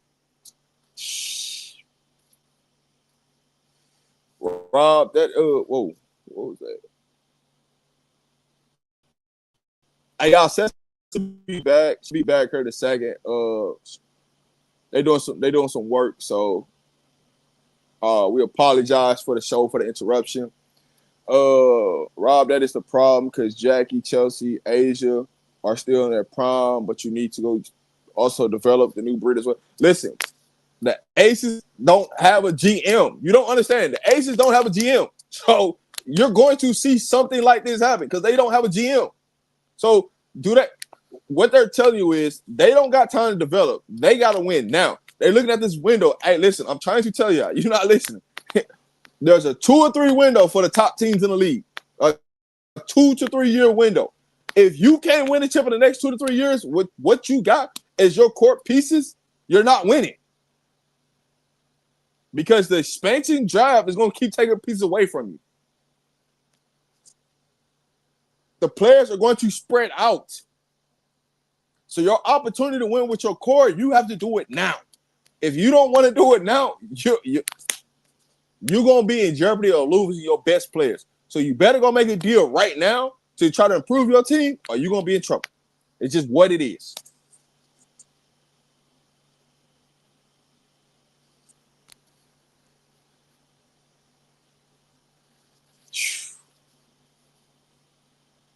So all the Aces team to beat, they still got to figure it out. The Aces are not the team to beat right now. They still got things to figure out, right? Does it help them defensively? I don't know how much defensively it helps them, right? Offensive-wise, it helps them with spacing. It helps them the ability to have more rebounding on the floor. It helps that part. It helps improve the bench a little bit. But when you real think about does this move move the needle for the Aces? It's still a wait and see game. It's still a wait to see if it improves them. So that's what we gotta wait on.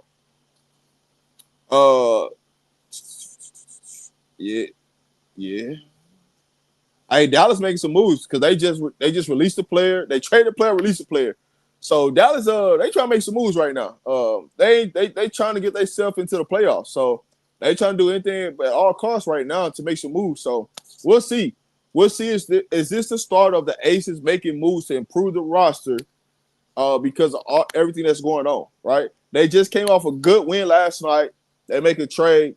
You got a couple days, right? So the Aces don't play till Thursday. So you got Monday, Tuesday, Wednesday, right? You'll have Smith be able to play Thursday's game. So you'll have a day to practice, a day for a shoot around. So you can equate. So we'll see. We'll see because we got to go play in Indiana. Then we go to Connecticut, and then we go to New York. So could we be turning the corner as Aces? Let's see. That does not mean Dejanay is coming to Vegas next year. I would not say that. I would have traded for Dejanay over Smith if it was me personally. I would have, but I understand why not. So, but I think Dejanay's on her way out the door in Dallas, but she's gonna go somewhere else. So,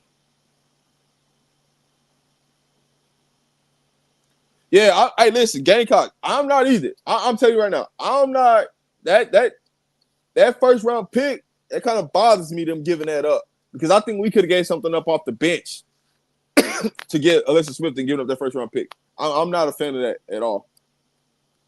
I don't hate it low key, but I think that it works for the time being. It's a temporary fix, not a long-term fix. That's how I look at it. Yes, Philly got a new team. Cleveland got a new team. Detroit got a new team for the 3 new expansion teams. So it's going to be 18 teams by 2030. So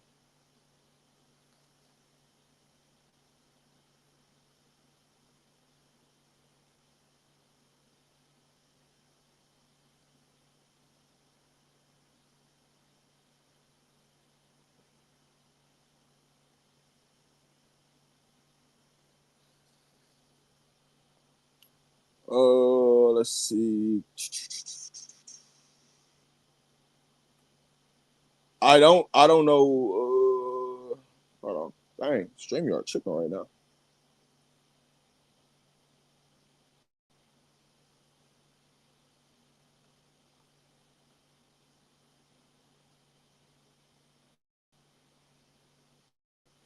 The WNBA expansion teams. Yep. Listen, just said sick to her stomach. Well, listen, the only reason why she said sick to her stomach is because, you know what I'm saying, Bay can't go with her. So she would be sick, you know what I'm saying? And she leaving the state of Texas where she was, you know what I'm saying, born and raised there. Yeah, I mean, anytime you leave your home state to go and then you're leaving your Bay, you know what I'm saying, it's going to be a little heartbreaking. So this is the first season, you know what I'm saying? She didn't get to play with her Bay in a long time. Now she got to play with her Bay.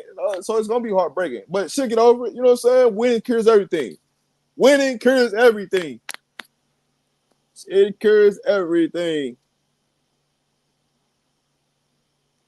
Aces beating Fever, Sun, Liberty on the road trip. Nas should have went to Chicago. What they going to do with her in Chicago? Like, make it make sense. What are they going to do with her in Chicago? They can't do nothing with her in Chicago. Because guess what? Camilla got to come back. So her going to Chicago, what they was going to do with it? Nah, Turnerton ain't coming to Vegas. And I don't think she's going to have to take a pay cut because the CBA is going to improve next year. So they wouldn't have the cap space for her anyway.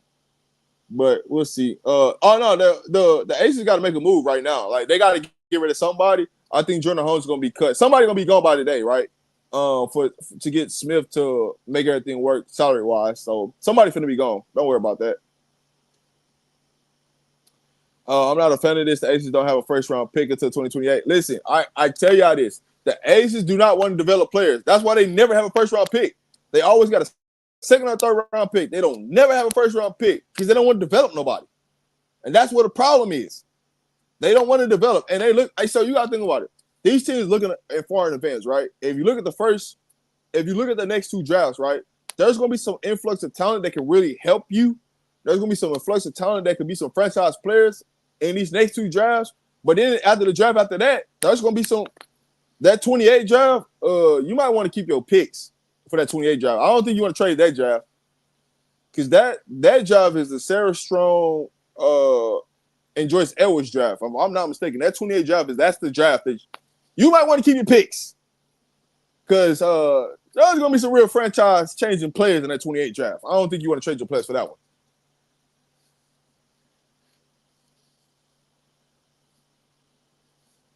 Las Vegas and Texas are close. So that would be good. Yeah, she didn't. Listen, you never see a trade coming. They just trade, they wake up and they trade you. You know what I'm saying? It's just what it is. Juju should be out, 27?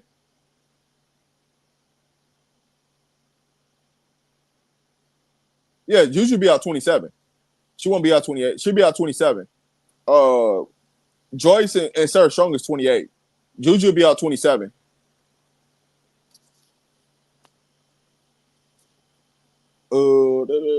Wow, yeah, first round pick, man. They traded a first round pick for Smith is crazy.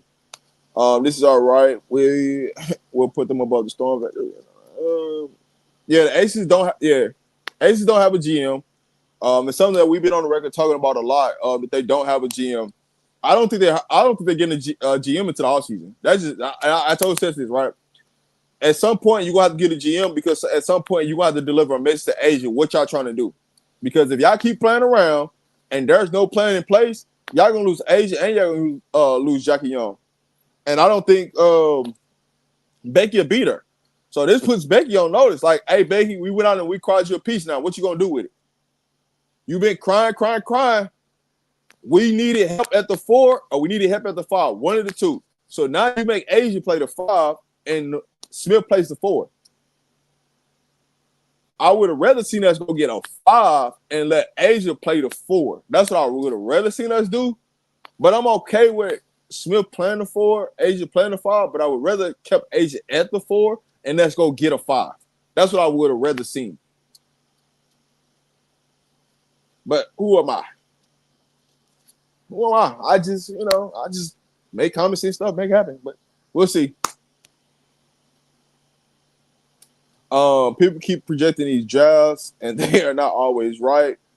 We were told draft sucks, and look, good value. I listen. With Gamecocks, what I would tell you is a lot of people don't evaluate the college players. They don't, because think about it. There's really not a true evaluation of the draft. When you look at the whole grand scheme of things, how can you really evaluate the draft when you have no data to put up against each other to say, hey, man, this kid got some potential, this kid don't. There ain't no data for it. There ain't really no combines to say, hey, man, let's see what these kids can go up against each other. Let's see what they look like, right? And start helping you project who's who. There ain't nothing like that because everything is so rushed that how can you really get a true evaluation on what it is in the draft that's value and what's not?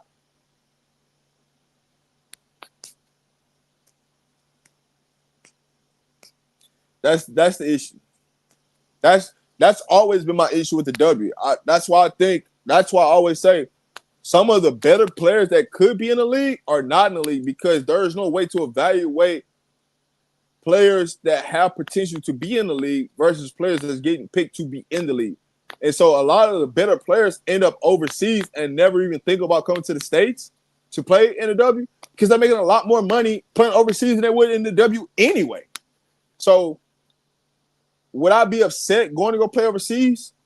No, because I'm making way more money, triple or quadruple the money that I'll be making in the W, right? You're going to give me less than $100K to go play in the W, and I can go get a meal to go play overseas. Which one you taking? You're going to go take that meal. So that's why it sucks. So the CBA has to do something better, but I think if the CBA is going to increase roster spots to 15 they also need to change the draft process, right? That's the biggest key area, right? If you change the draft process and the way the draft process is handled, you will get a lot of better talent in the W and understand what the talent pool looks like from the collegiate level, and you're not so hairy to trade picks. And so the teams that don't want to develop, what do they always do? They always trade their picks because, hey, man, what am I trying to develop? Ain't nothing here. Nothing. The Aces are trying to develop. The Aces ain't trying to develop nobody. I don't know who told you that. They ain't trying to develop nobody. They ain't trying to develop nobody. Listen, we had KB on the roster for 4 years, and what have she developed? But y'all said, but everybody said we had this development coach, and you know what I'm saying, the Tyler Mars on the bench. But he ain't developed nothing. We ain't developed no bench. So I'm still waiting on that. I'm still waiting. Still waiting.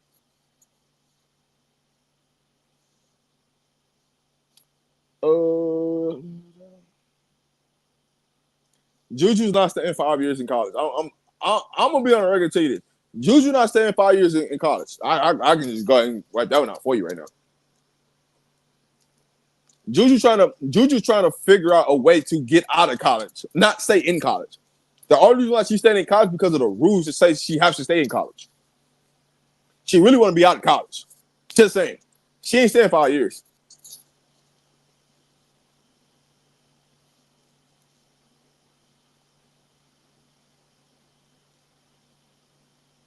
Smithy just hired potential Stokes to me. Hey, listen. Hey, Stokes been in the league for too long not to have a skill set. That's all I'm gonna say about that.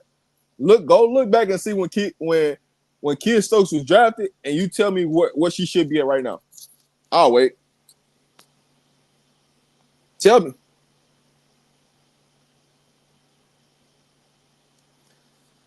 Swift can play the 5 as well. Her and Asia are the same height. No, they're not. They're not the same height. Right. To the all season for sure.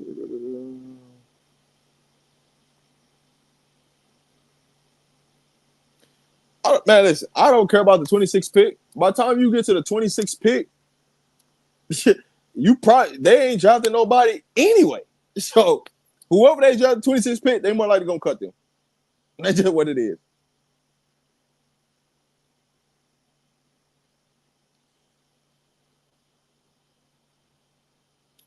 Rob, she did.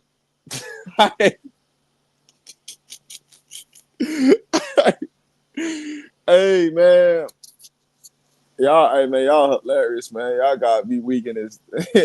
Y'all got me weak in this chat, man. She developing butt pads. Hey man. Hey,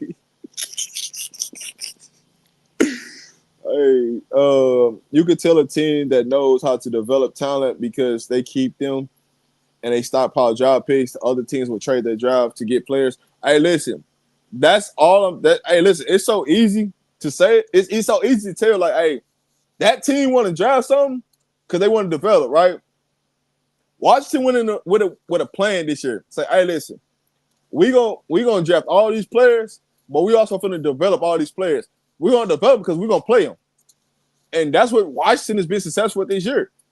The players they drafted, they also buying into them, and they're also developing them at a rate. And so you either gotta be just one or two ways with the draft. You either gonna develop the players and draft them, or you're gonna trade away and try to get somebody that's already proven, and hope that plan keeps working for you. That's just the nature of the game. One or two. The Aces, I'm just telling you what the Aces, knowing what the Aces do year in, year out, they are not looking to develop anybody. They're looking to trade to get better. They're not looking to develop anything. If they develop, you're crazy. Sure, Reed's not the best coach, but I get for this record, hey, I'm gonna read comments. Sure, Swoosh is the best coach when it comes to drafting and development.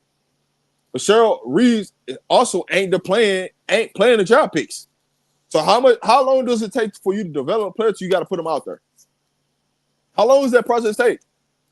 Because I'm watching, Peely sit on the bench. I'm watching Diamond Miller sit on the bench. So how long does it take for you? How long does that process take for you to draft the player, and for them to actually play, and we get to see their development. How long does that take?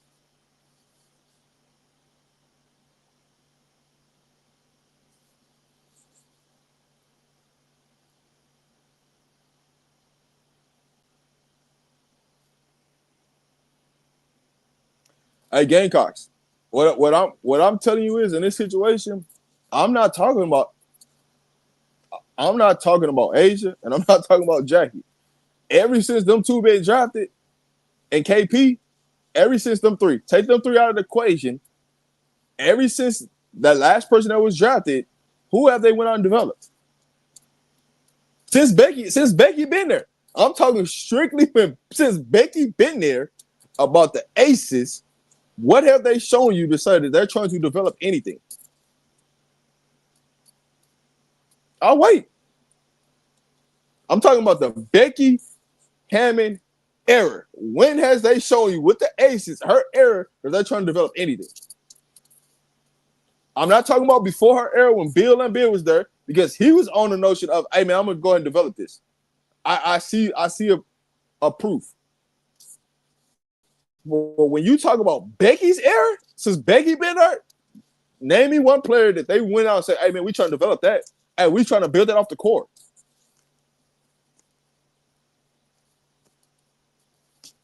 Ain't nothing happened.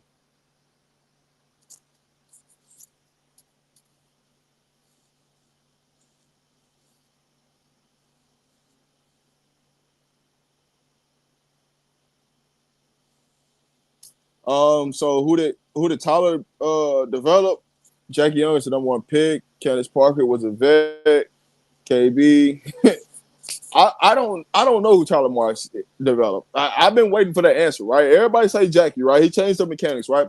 But what I tell y'all is, when you talk about development,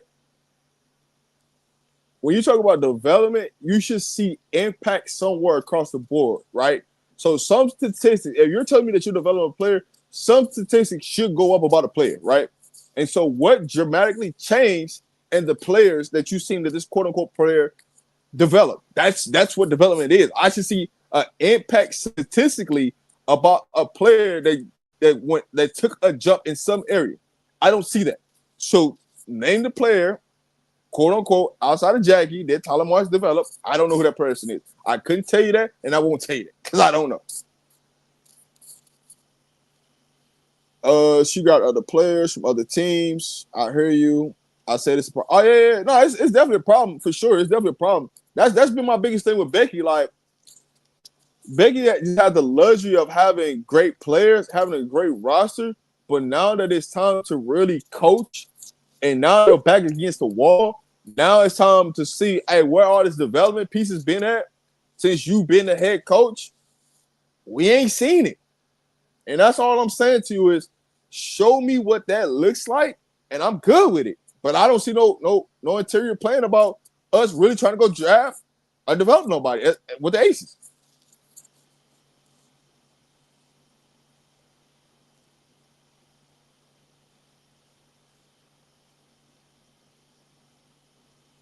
We started out with the aces for the last 2 years, except for last year. So you will see the results of not developing your talent, either let them go or not even getting the shit. Man, they let things go, man. They ain't trying to develop nobody. Becky is Steve Kerr. Hey. Somebody got be put on notice, right? That's all I'm saying. Somebody got to be put on notice, right? Like, we can say people are great coaches, but hey, at some point, you got to start looking at the window and be like, hey, man, we got to start questioning some things about some moves around here. Wild Dog, what's up, Wild Dog? Becky Hammond was supposed to be Pop replacement. Oh, well. So what was Becky going to do with the San Antonio Spurs that they ain't doing right now? See, the organization that San Antonio has, they have an organization that know how to develop players. So that means you have to build something, right? So what Becky should have did was took the formula, which you quote unquote, we say she should have been the successor. She hasn't built that in Vegas to show, hey, this is what it looks like to build a team to build it out, to build out a roster? Because I seen what you inherited, but what did you do to elevate it to another level?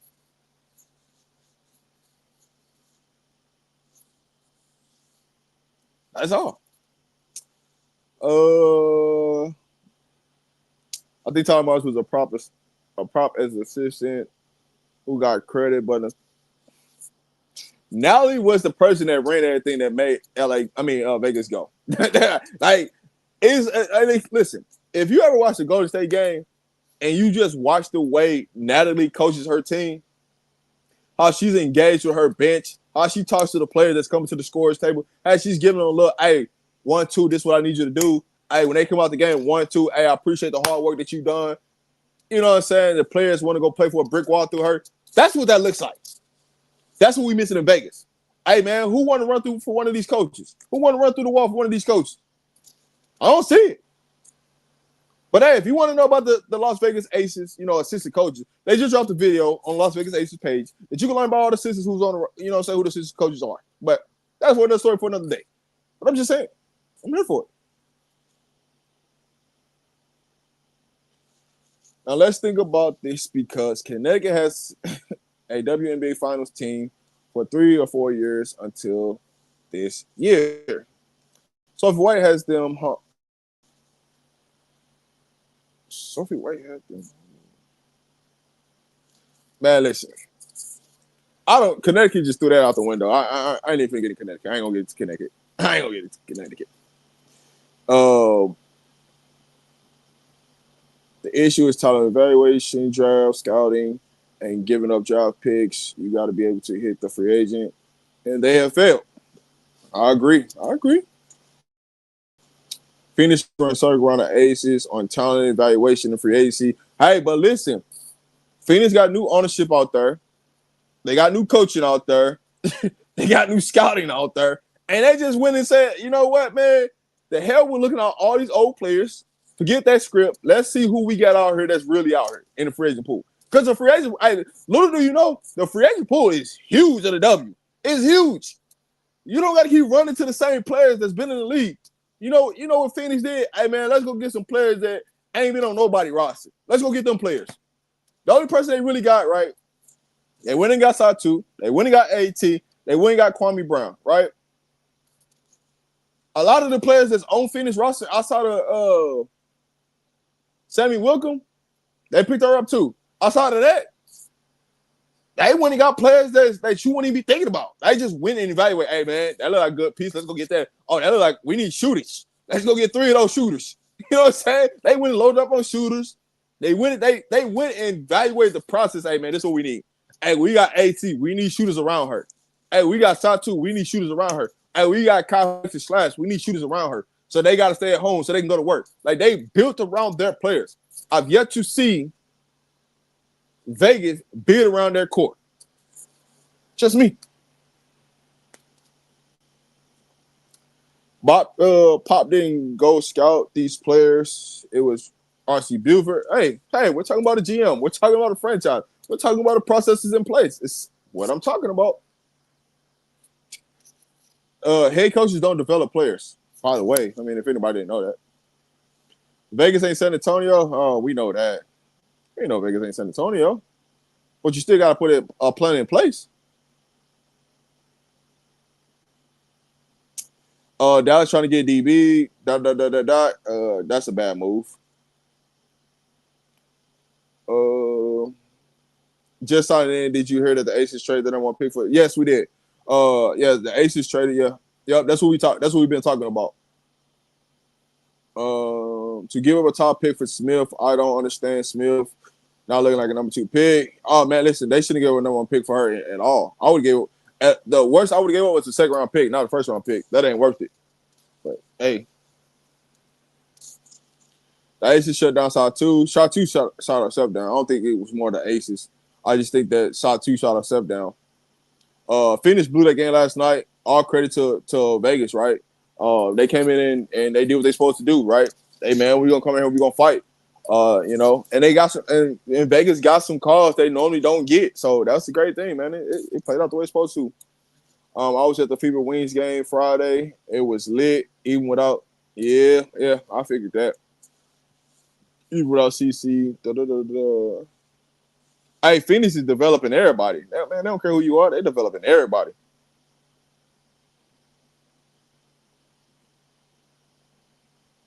Oh, not Kwame Brown. Sorry. You know what I mean, gang cause I mean the center Brown. Sorry. I mean Kwame Brown, not the NBA. My bad. That's my bad. I didn't mean to say Kwame Brown. I did not mean to say Kwame Brown. That was my mistake on that. I meant Brown, the center. You know who I'm talking about, Phoenix. I wouldn't call it development. Mac fits their style and role that they have. Yeah, so listen, Phoenix went and got a lot of players that fit the style of the way they want to play. One thing surprised me about Phoenix is they didn't press. Normally they press. Majority of games they press. They get up and press. They run a full court press. They run a 2-2-1. I didn't see none of that last night. It was kind of weird what they did, the game plan and why they went with the game plan they went to. I think they just thought they had it in the bag with the Aces, but it was definitely a way different game plan than what they normally do. So that was kind of weird to me. Yeah. My bad. I got the name mixed up. You know what I'm saying, man? It'd be so many names on my mind. I just be rattling off names. So yeah, my bad. I didn't really make that mistake for sure. We don't need Smith. Of course man. Listen, I literally said, "What up, FM?" I literally said this, FM. We traded a number 1 pick to get Smith for what? We could have got somebody. If we gonna trade number 1 pick, we get it when he got somebody else better than her. I promise you that we get it when they got somebody better than her. They could have filled that role. But it's okay. It's okay. Number 1s are too high for. Hey, listen. No 1 pick is way too high, for sure. It is. Smith is a lottery pick. Plus, she's more likely to stay with Asia. She's worth the first round pick. I don't think she is. I don't think her talent and the way she play, it doesn't warrant a number 1 pick. It really doesn't. It doesn't. So it is what it is. Oh, y'all finally got another big. Yeah, we did. We got another big. That's cool. We need somebody else to play with Asia, but I would prefer to get a 5 to leave Asia at the 4. Then get Smith, and now Asia plays the 5 and Smith plays the 4. But it is what it is. I mean, we good. Anything's better than Kia Stokes. I can agree with you. Hey, first round picks do have legit value now. Yeah, they do. Dallas, number 1 overall pick next season, and 2 first round picks in 26. Man, Dallas loading up on draft picks.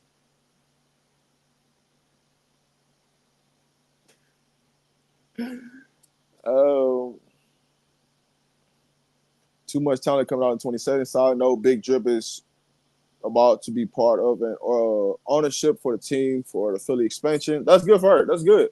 That's good for Big Drip. She's gonna be part of the ownership out there.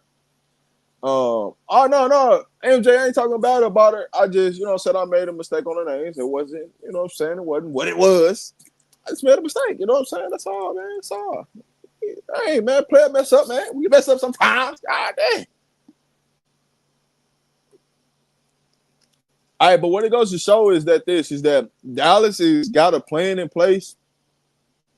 They know what they're trying to attack and who they're trying to get out the drafts to put next to Page. So they're trying to build through the draft. They're not trying to build through the free agency. So we're going to see if it all works out for Dallas at the end of the day.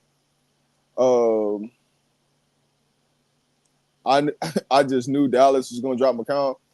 They had to make a decision. So that's why it made sense why they made why they sent the trade out today for Smith, because they just had to activate both of their centers back from Eurobasket. So they got 2 centers back from Eurobasket. So now you're in a situation where you got Big T. I can't think of number 13's name. Number 13 for Dallas. Then you already had Hines Allen. You got her, and you got Leader. So you got 3 centers on the roster. So when you looked at a whole grand scheme of things, somebody had to go. So they just got rid of her. Lisa. So they just activated those 2 on the roster today. So they was in the gym. Well, they either had to release somebody or they had to trade somebody. It's just Vegas had to be the fools to trade them a first round pick to go get her. when they could have gave up a second and a third to go get her? Why do we have to be fool's gold and give them a first round pick? Maddie's gonna be coming back soon. I don't know exact day when Maddie coming back, but she's gonna be coming back soon. So they got a log gym at the that 4 or 5 spot. It's a log gym. Unless they plan to play Maddie at the 3, they got a real log gym at that 4 or 5 spot. So I just don't know why we had to be fool's gold to give them a first round pick for that. I just don't understand that. Big Drip manifesting in her interview, circling that she will keep saying if the W ever brings a team to Philly, she would invest. Hey, she got the money to do it. She's got the money to do it. Do they actually believe in first round picks? They don't. Do you think the rookie of the year is wearing a Mystics jersey? Here's the thing about the rookie of the year being on the Mystics. They gonna take picks away from each other. So they basically cancel out each other. So it's gonna be hard for them to win rookie of the year because they both cancel out each other. Because they both don't have good games at the same time. It's either Kiki go off or Citron go off. Citron goes off, Kiki goes off. Like they don't never really have it at the same time. And so it's really gonna come down to really Paige winning it. But it's gonna be a tough rookie of the year conversation though, when it all boils down to it. It's gonna be tough. But here's the thing where they can win votes, right? If Paige don't make the playoffs and Kiki and Citron make the playoffs, it's who do you give it to?